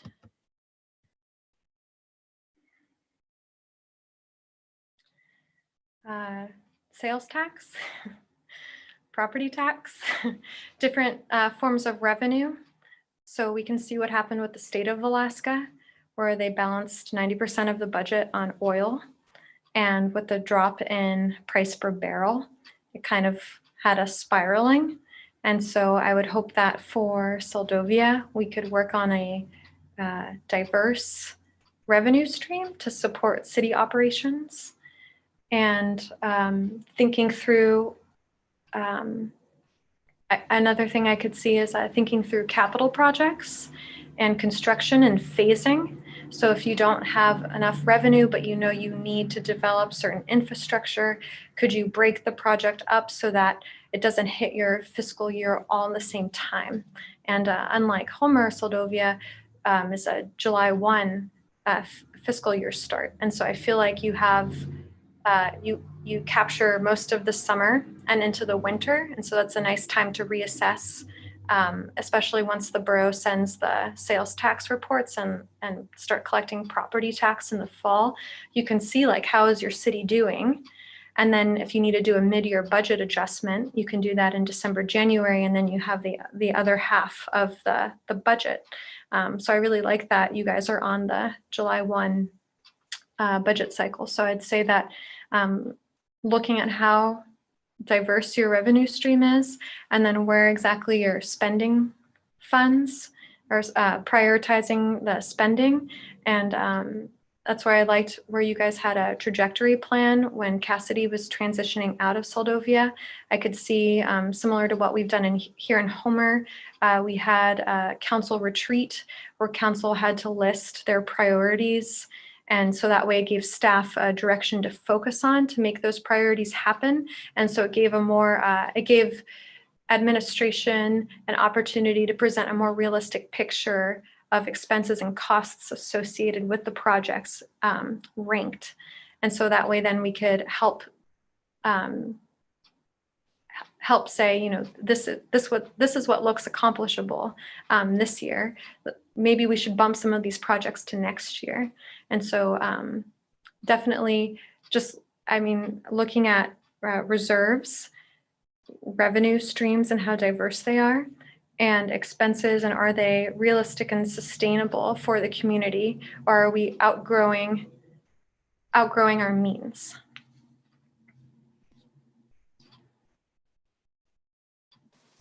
Okay, Heidi, thank you. Heidi, if I can interject, did we skip 13 or did I just miss that? Did I Did miss we? it? I don't know. Sorry. I didn't write any notes. I flipped my page over and I don't know. That was you tell me. Please tell us how you plan to develop economic growth and stability. Yes, I'm sorry. I Okay. did miss the question. Thank you, Vivian. You betcha. I'm sorry, Ray. One more. There's one more, and then you can have time to ask questions as well. So for number 13, please. Oh, yeah. I'm sorry. Which one did we miss? 14. Nope. I believe it was 13. I got kind of Yes. lost there. I was listening to one thing and I kind of thought, what did I mess up on? But 13, I believe. Okay. Yeah, I got lost too, but I think it was 13 also. Okay, I apologize. It is, please tell us how you plan to develop economic growth and stability in our community. Good question. I would lean on your comprehensive plan as well as KPED. And I saw in the trajectory plan that one of the goals that the city of Seldovia has is to look at every single parcel and assess, how can we encourage business and economic growth and development through municipal property. And then I also saw on there wanting to make sure that the city of Seldovia is positioned locally at the borough level and the state level to be included in future opportunities. So those are great goals that I would like to use in addition to KPED and the KPED and the comprehensive plan. And then with local government or municipal government, especially through grants or receiving outside agency funds, you can actually create jobs for the community. That's a really big deal. Even if the job is temporary while you're completing a capital project, that's a significant avenue where government can encourage economic growth or opportunity is by creating jobs through capital projects. And they have a great benefit because then they provide the service to the community. So the very people that you're employing live and work in the community. And so it's a very nice system. And then in terms of stability, again, I guess I feel like I might be repeating myself, but it's just looking at where the revenue is coming in, where we might be overspending, and how to justify the two, because you don't want the community to outgrow or not outgrow, live outside of its means. And so it'd be really hard if you built this amazing piece of infrastructure, but you had no maintenance budget to take care of it.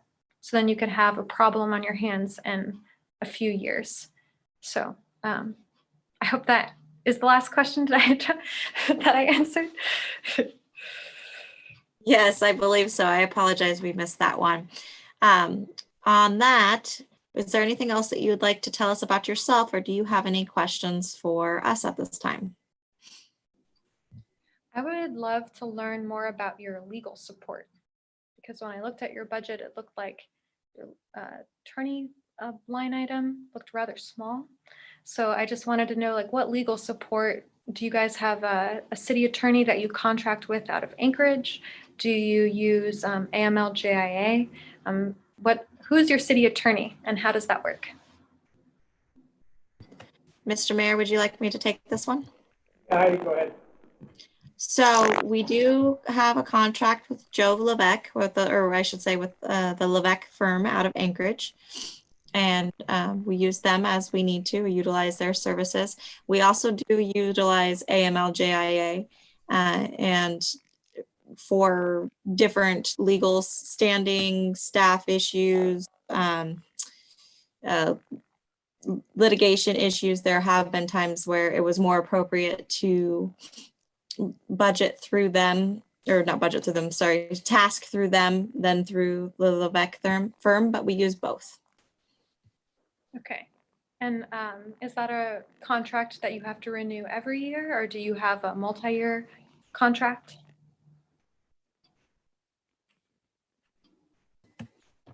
we do have a multi-year contract, I believe. I'll double check that, but it is something that that we pay as we use their services. It's not a set fee. We pay as we go. Okay, thanks. So during the first round of interviews, I was curious about the draw on reserves that I saw. And so I was curious if that is still a concern for Seldovia. And I think you kind of touched on how the CARES Act dollars helped the budget, but that it's somewhat lean. And so I was just curious from council and the mayor's perspective of the long-term or the financial stability of the city over these next few years, given the state of the state.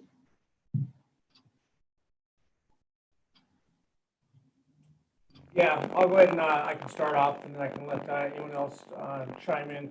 Yeah, obviously these are, we've got some tough fiscal times ahead here with state revenues and anything that we think may or may not stream down to the smaller communities in the state. So we don't have a large budget in Seldovia. So obviously when it comes to time to budget in our community, we have to make some tough choices. We also don't have a lot of citizens in our community, so the decisions that we make in terms of property taxes, that will fall solely on the backs of property owners. And that, so we have a fine balancing act that we have to do at time of budgeting. This year, for example, we're going to have a huge shortfall on sales tax, as every tourist-related community in Alaska is going to, so we're going to take a hit there. We've been fortunate. Our COVID dollars are going to go a long way, but I think we're still going to have some shortfalls and some tough decisions we're going to have to make here this year. So, yeah, it's even that much more magnified in a community where you do have a small base of residents that have to share that burden. So that's why it's important for me going forward that we make sure that we need more residents in our community. That's what we need to grow our community, and obviously all the other things that go along with that: jobs, housing, et cetera, et cetera. So anyone else have anything they want to add? Mr. Mayor? Yeah, go ahead, Vivian. Yeah, I guess I have a question. Rachel, when you refer to the drawn on our reserves, what are you talking about specifically? Are you talking about that PFD account we've got where you see where we've borrowed money from that? Or can you explain that a little bit for me? Yeah, so again, I'm going off of your FY19 audit.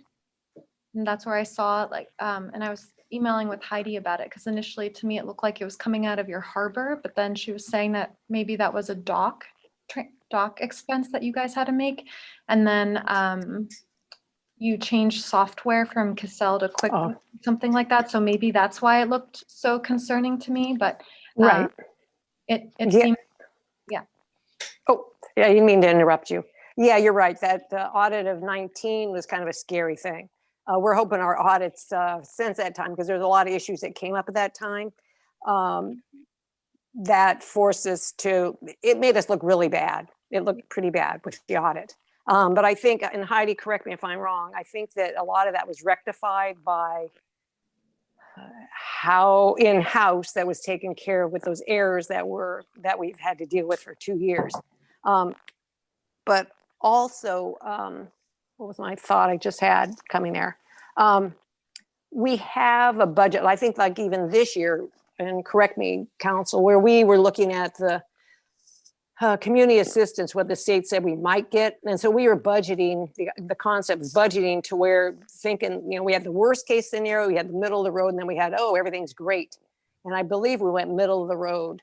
But we are, as Jeremiah said, it pretty much our mill rate, and we adjusted our water rates to cover our expenses that we had. We've done a pretty good job, but it's always great to have somebody else's eye come in and have a look, especially on this budget. That's one thing I'm really concerned about, is the look of our budget and how it's working and what we need to do for it.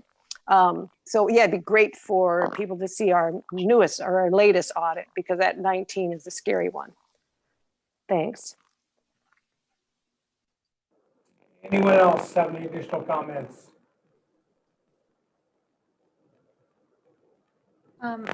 Related to this question, would you say that the public is aware, that the public has an understanding of the state of the city? Or is that going to be something that we really have to start addressing, maybe through a mid-year budget adjustment or seeing how the legislature shakes out? Like, will that be surprising for residents to realize that we might possibly have to face another deficit again? Or would you say the community is aware of the struggles? Take a crack at this one. I would hope that if there's some people that just flat out don't pay attention to government, city, state, or otherwise. But if you're a property tax owner, a business owner, and you're paying attention to your bills that you get in the mail, then you have to be aware of where the state of Alaska gets its revenue from, and it's 90% oil. So, and we all know oil's in the toilet right now. So there's going to be some big issues. I would hope that if and when the time comes that we have to make tough decisions, it's not going to be a big shock. We really tried to look at how, as Vivian was saying, when the time comes, we look at our rate structure. We had some pretty big rate increases here over the last few years, but we had a plan going into that, how we were going to do it to do an incremental increase in our rates. So that we had some good debate over that, but we didn't want to have, a huge shock to folks. And we set I think a 2 or 3 year goal on our water and sewer rates, and we did that. And now we're just back to a cost of living adjustment, for this year. So we didn't have any other increases in that. So that was a good example of some planning. We knew we had to get those up, but at the same point, we didn't want to get it out of control and freak everybody out. But these are going to be tough times. There's going to be some more tough decisions coming this year, and it's probably a lot of unhappy people. You'll see at our council meetings, we don't get a ton of participation. We get, we're a small community again, and we get a number of folks that attend on a regular basis. I appreciate that, but it's like any community. If it's a hot button issue, you'll get everybody coming out of the woodwork, getting excited. But if it's just typical boring old government, then probably not a lot of participation most of the time. So, but yeah, that's my take on it. Anyone else have an additional comment they want to add to that? Yeah, I have a comment, Mr. Mayor. Go ahead. Yeah, I totally agree with what Jeremiah just said. It's kind of too bad that we don't have a little bit more participation, especially when we do start talking about the budget, because ultimately, if we make a change and do a rate hike, like Jeremiah said, we have done over the past 3 or 4 years. We haven't done it now for a while. We just do the cost of living. Then that really upsets people. But people need to come to the meetings so that they can understand a little bit, why we have to raise some of those things and where we get all our money from and where we don't get it from anymore. So it's a tough situation any way you look at it. So we try to do the best we can. Mr. Mayor, if I may. Yeah, I was just going to reiterate that just for Rachel. We have in the past sent out mailers, had a lot of discussion about how to inform and communicate with our residents about what we are doing. And just because, as everyone has said, we don't always get people come to city council, which we can either say, oh, that's great, they think we're doing a great job, or when it's an item that pushes their buttons, they'll show up in packs, which is great also. But I think we do a pretty good job. I mean, when we had to raise our mill rate to 7.5, there really wasn't too many people beating down the doors. It was understandable. I think most people understand. At least I didn't get a bunch of grief from it. They understand where there's so few of us that are providing for the city. And that's a whole nother discussion in a where we could go with that concept in the future. But I think, and Heidi, correct me if I'm wrong, I believe that we've done a pretty good job of either sending out mailers or information about what we're trying to do at the city office and what the council is trying to do with changes. Would you agree with that, Heidi?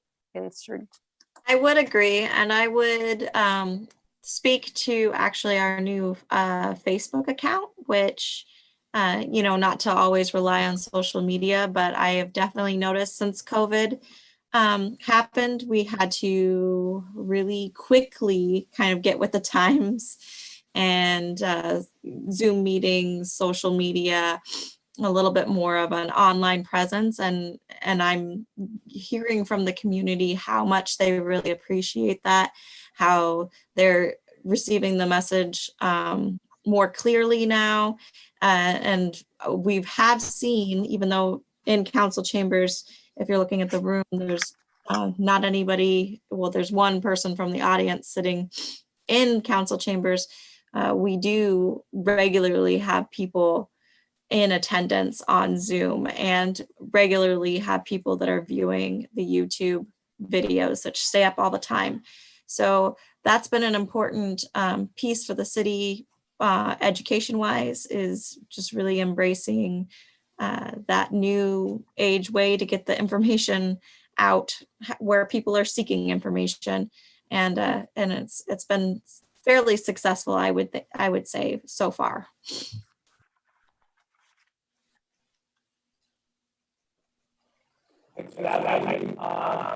Ooh. We're losing you, Jeremiah. Okay, yeah. That's my breaking up. Pretty bad. Okay, yeah. I'm gonna try to log back in here. That's happened last time. I don't know why you need me snap after. So let me try to log back in. Okay. Anybody get any of that? No. He's gonna try to log out and log back in. Sorry.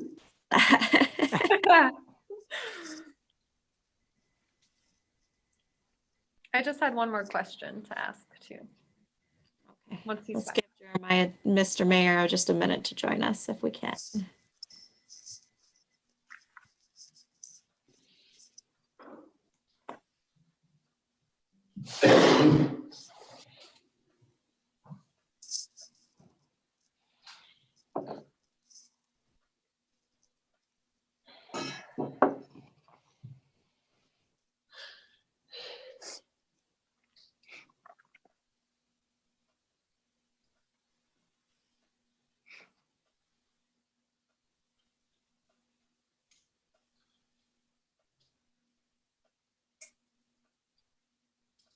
Looks like you're back, Jeremiah. Yeah, can you guys hear me any better now? Yay, yes. Good. Sorry about that. That happened last time too. All right, who's going now? Who's up? Rachel has a question for us. Yeah, go ahead. So this is my last question, and the discussion that we just had was a really nice segue into this. Your city manager is also your personnel director or personnel manager. They also are your planning director or enforcer of planning code. They're the chief executive officer, of course, and now working with staff to handle COVID. So it feels like a lot of hats, and I would definitely do my best to wear all of them. But I'm curious what support council has given in the past or would be willing to give to a new city manager in the city of Seldovia to ensure success, because it's a relationship between myself and then also the body, and then also supporting staff. And so I would like to, I guess, just discuss support for the city manager position, especially given too, on top of all of the rules that the city manager has to fulfill, the next couple years with the state are going to be very challenging. And so I just wanted to have a discussion on that. Yeah, I'll let council go first. Who wants to chime in first on that one? Mr. Mayor, Yeah, go ahead, George. of course, you and I, but I can tell you, in my time on the council, we've gotten along very, very well with the manager. Also, the lady that's sitting right on your head now, one of the smartest people in the room, and she will be your best source of assistance, and I know she will give generously of her time and effort. Whoever's in that position can rely on Heidi to really take care of it. So I think you can count on us all to be back-to-back swords flashing for you. That's great news. Appreciate that, George. Anyone else? Yeah, Mr. Mayor.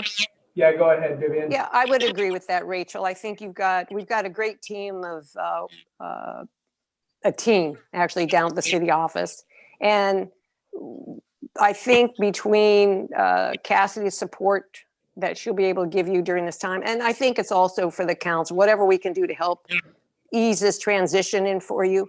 But you know, it is a small town, and you do have to wear many hats like we all do. But I think one thing to remember is prioritizing what you can do, communicating that with the council, and having our support and watching your back. But you've got a great staff, as I've said, and I don't know if there's anything outside. Maybe you have some ideas in particular. Besides Tim Dillon, you've got, and the connections you already have within the state is a great support system for you. But I would say communication with the council about what your needs are, where you're going, and having your priority set, and along with the council, and we will support you in that position. Again, Heidi, Layla, Jan, Public Works, I mean, they are, and if I've forgotten anybody, are a wealth of information to help run this ship. So just know that you would be supported. And I don't know if we could financially support outside entities, bring in, tutorial, tutoring. I don't know if that's part of our cup of tea, but it never hurts to look at something and look about a grant for education or whatever it might be. But there's support here from all of us. Thank you. Thank you. Thank you, Vivian. Yeah, Mr. Mayor, I have a comment. Yep, go ahead. Yeah, I totally agree with Vivian. Whatever help she needs, we're certainly all there for her, and I can't speak for everyone else, but I myself am pretty nosy. So I'm down there at the city office all the time. So, and I'll do whatever I can, to help out with, if you got any questions or got a project you need help on or whatever. So that's all I got. Thanks. Thank you. Yeah, Jim Ryan. Yep, go ahead. Yeah, you'd be doing the work, running the city through the council. We're elected by the people, so regardless of what you're doing that for us, we'll be standing behind you, help you where we can. You have our support and everything. That's all I have. Thank you. Thanks, John. Pearlie? Yeah, options are essential and great. I would hope that you would use your own judgment and not be influenced to a bad point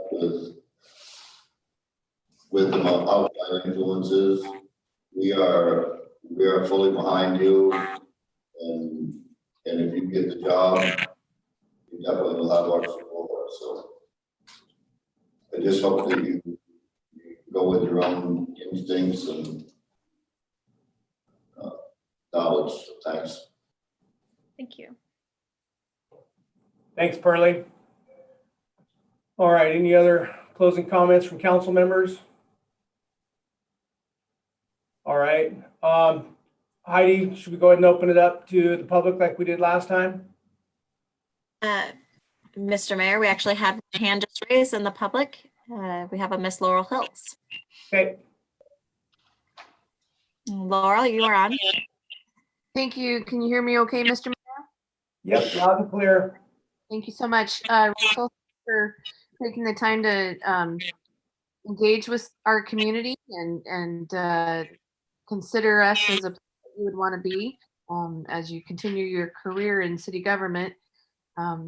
I just, as a comment, would just say what I said to the previous candidate, which is that the community of Seldovia, the city limits and extending all the way around the entire area, is made up of people who, as you said, their desire is to be here, and working together through various volunteerism efforts or the different types of agencies that we have.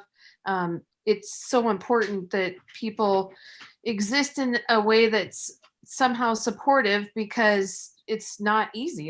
It's challenging, and we don't get the daylight that Homer gets, and we don't have easy access to a road system. But Seldovia is benefited by a number of agencies. So in addition to the city government, you have borough, state, and tribal government as well, in addition to a number of boards and agencies like the Chamber of Commerce, the Arts Council, the churches, the oil spill response. I mean, it just goes on and on. And very often, many of those people, on different boards, they're the same person wearing many different hats. And it's just so important to have people with that level of commitment. Not every single person does it, but those who do, they're really invested in the community. And they're the ones that are busting their backside to make things happen, so that we all can live in a place effectively and not get to the point where people can't afford to live here and they don't have the support systems that they need in place. So just understanding that, and just understanding that resilience is a super important piece of what helps people be successful in Seldovia. And I would just say, just based on the conversation that you had with the council this evening, I would be really interested in seeing a city manager who would take a look at some of the current things that we are committed to inside of our city government, and determine whether or not those need to continue, or if they can be removed in order to reshape our focus and where our monies are spent. So thank you, Mr. Mayor. Yeah, thank you, Laurel. I appreciate that. All right, any other hands up, Heidi? I'm not seeing any at this time, Mr. Mayor. Okay. Yeah, I'll just offer a comment, Rachel. Yeah, I think you heard a number of perspectives from all the council members and a member of the community. Obviously, you'll get different levels of support from all of them on a day-to-day basis. Some more, some less. But I think the point here is that in our community, it's everything's made up of volunteers. So our entire community is made up of volunteers, and there's a large number of us that will not let our community fail. So if our city manager needs to be pointed in the right direction, that's what will happen. So without getting involved in the day-to-day operations. So but there'll be no lack of support. Especially if a person asks for help. So that's one thing I always say. If you need help or you need guidance, there's a lot of wisdom, collective wisdom within the community. Some views will be way to the right, some way to the left, but ultimately we're going to find some common ground here that makes it work for everyone. So yeah, that's my personal commitment. So yeah, that's what I have. Did you have any other additional or last closing comments? No, that was it. Thank you so much, everybody. Okay, thank you. We appreciate Thank your you, time. Rachel. Yep, appreciate your time this evening. Thank you. Okay, all right, bye-bye. Bye-bye.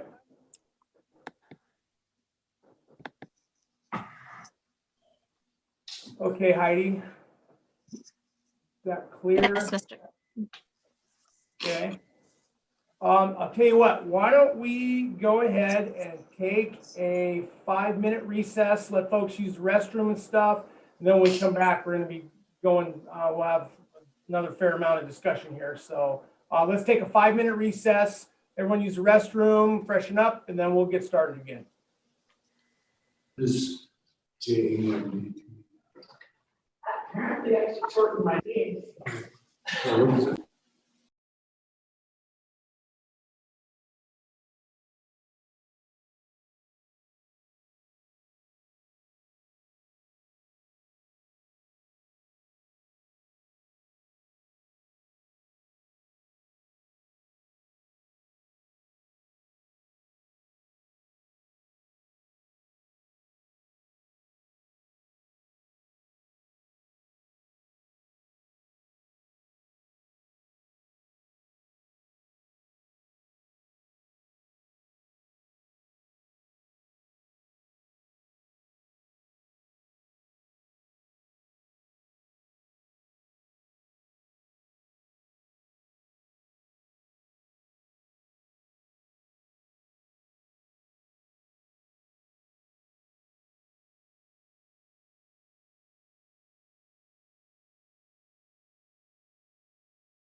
Hey, Radzi.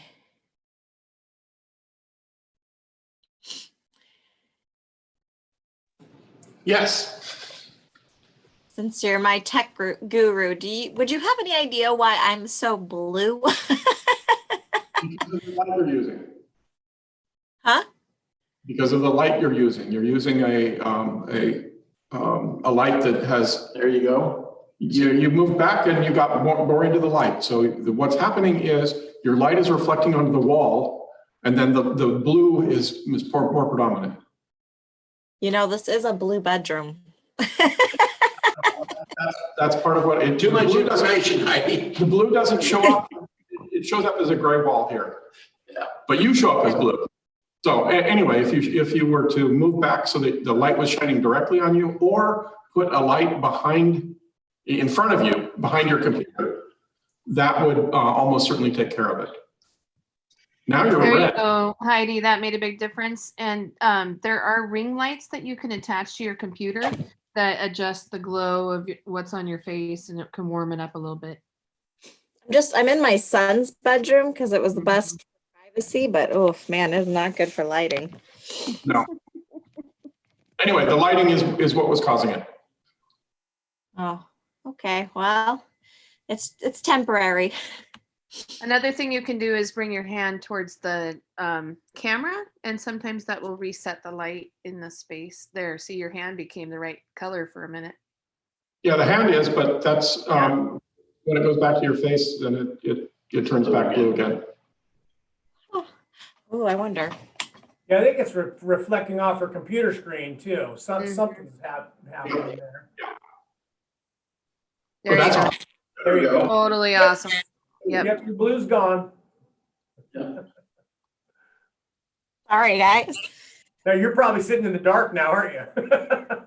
Yeah, but it's better. The blue was driving me nuts. It's just, this is my son's room. He has blue walls, and it's the most private room in the house. So quietest, farthest away from the TV.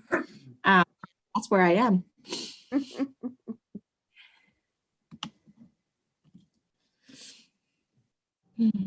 Ask you a quick question, Heidi. Sure. Are there any other components to the tsunami warning outside of the siren and the announcements they make? Do we have any other procedures or sources of information or any other components to that system? Absolutely. Yes. So the sirens come from the state and from the borough, and we have the borough on speed dial with the OEM, Dan Nelson and Bud Sexton. And so we are in constant communication with them. We know what they know. This last time they didn't know a lot because as everybody I hope is aware, we weren't even sure if our area should have been included in that warning. But the sirens went, the borough said, go through with it. Let's, for precautionary sake, we're going to hold steady. We're going to treat it, like it's an evacuation until we hear otherwise. That's always probably the best response. So that's what we went through with, but we get information directly from them. And then we're always monitoring the different tsunami sites. Layla gets the information firsthand before any of us. I don't know how she does it, but she's always the first one to hear before there's any sirens or any emails out. And we do the chain then with the employees and have, Radzi or Layla herself clears the harbor. The crew knows to immediately start bringing equipment. The volunteers, whoever's able at that time, starts bringing emergency equipment. But for information, it's similar to COVID. It's not one place that you're going to get all the information. We're getting it from a lot of facets at the same time. I mean, I even had Jeremiah texting me like, the sirens was it you? I think it was sirens are going off in Nilchik, and giving me and passing me along information. And that's where it's so fast that what we're receiving is from everywhere all the time, trying to just make sure that we have the right information to give. What's interesting is our IT guy, of course, I started getting people calling me right away, like, hey, what is everything okay? Where are you at? Because they didn't know I had flown back that morning. And our IT guy, he's working from home down in Nikiski. And so he gets it from the borough on texts, and he gets all, so it was popping into me way faster than I was getting it anywhere else. So I was just forwarding that on to you. And it was kind of just like the flow of information is crazy, all the different places where it starts coming from. Well, that's good to know.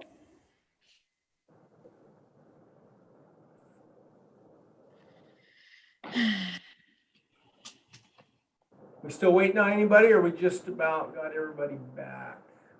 Bobby, I haven't seen her video reappear. She's the last one. I think we're just seeing if she's back. Hi, Bobby. I'm here. I was here. I just had myself off. Okay, we got the other 3 council members. All right, I think we got everyone here. All right, back to order here. We'll continue on. So we're on item J1. We'll go into item J1B right now, council discussion.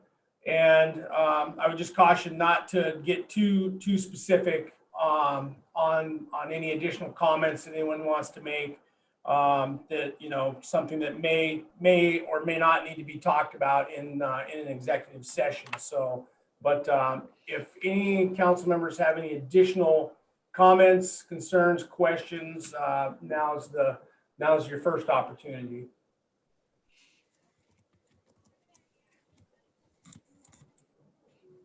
Okay, not seeing any hands on that. All right, move to public presentation or hearing, and each member will have 3 minutes. Do we have any raised hands from the public?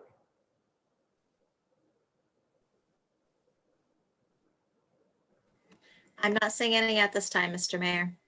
Okay. All right, we'll move down to J1D, action disposition. What are the council's wishes at this time? Mr. Mayor, I'd like to make a motion to go into executive session for matters, subjects that tend to prejudice the reputation and character of any person, provided the person may request a public discussion. City manager candidate deliberations. I'll second that. Well, okay, I Oh. need to invite, excuse Oh, me, I yes. need to invite the 2 city managers to, that's it, right? The 2 city managers for our executive session. Okay. Second. We do have a second. Okay. All those in favor, Colberg? Aye. Morrison? Aye. Rojas? Aye. Nathan? Sweat? Aye. Okay, the motion for executive session passes. We will be going into executive session. What we're going to be doing here is we will recess. There's going to be an opportunity for Razzie to clear that area. And then those of us that are on Zoom, and I believe in that council chambers right now, are going to have to log back in on your executive session link. It's a separate Zoom link back in your city emails. So we will sign out of this and we will sign back in. See everybody in about 5 minutes. Okay. And for the public, we will be coming back into this regular meeting shortly, and I can send you a notification when we're doing that, Laurel, since you're still on. Thank you.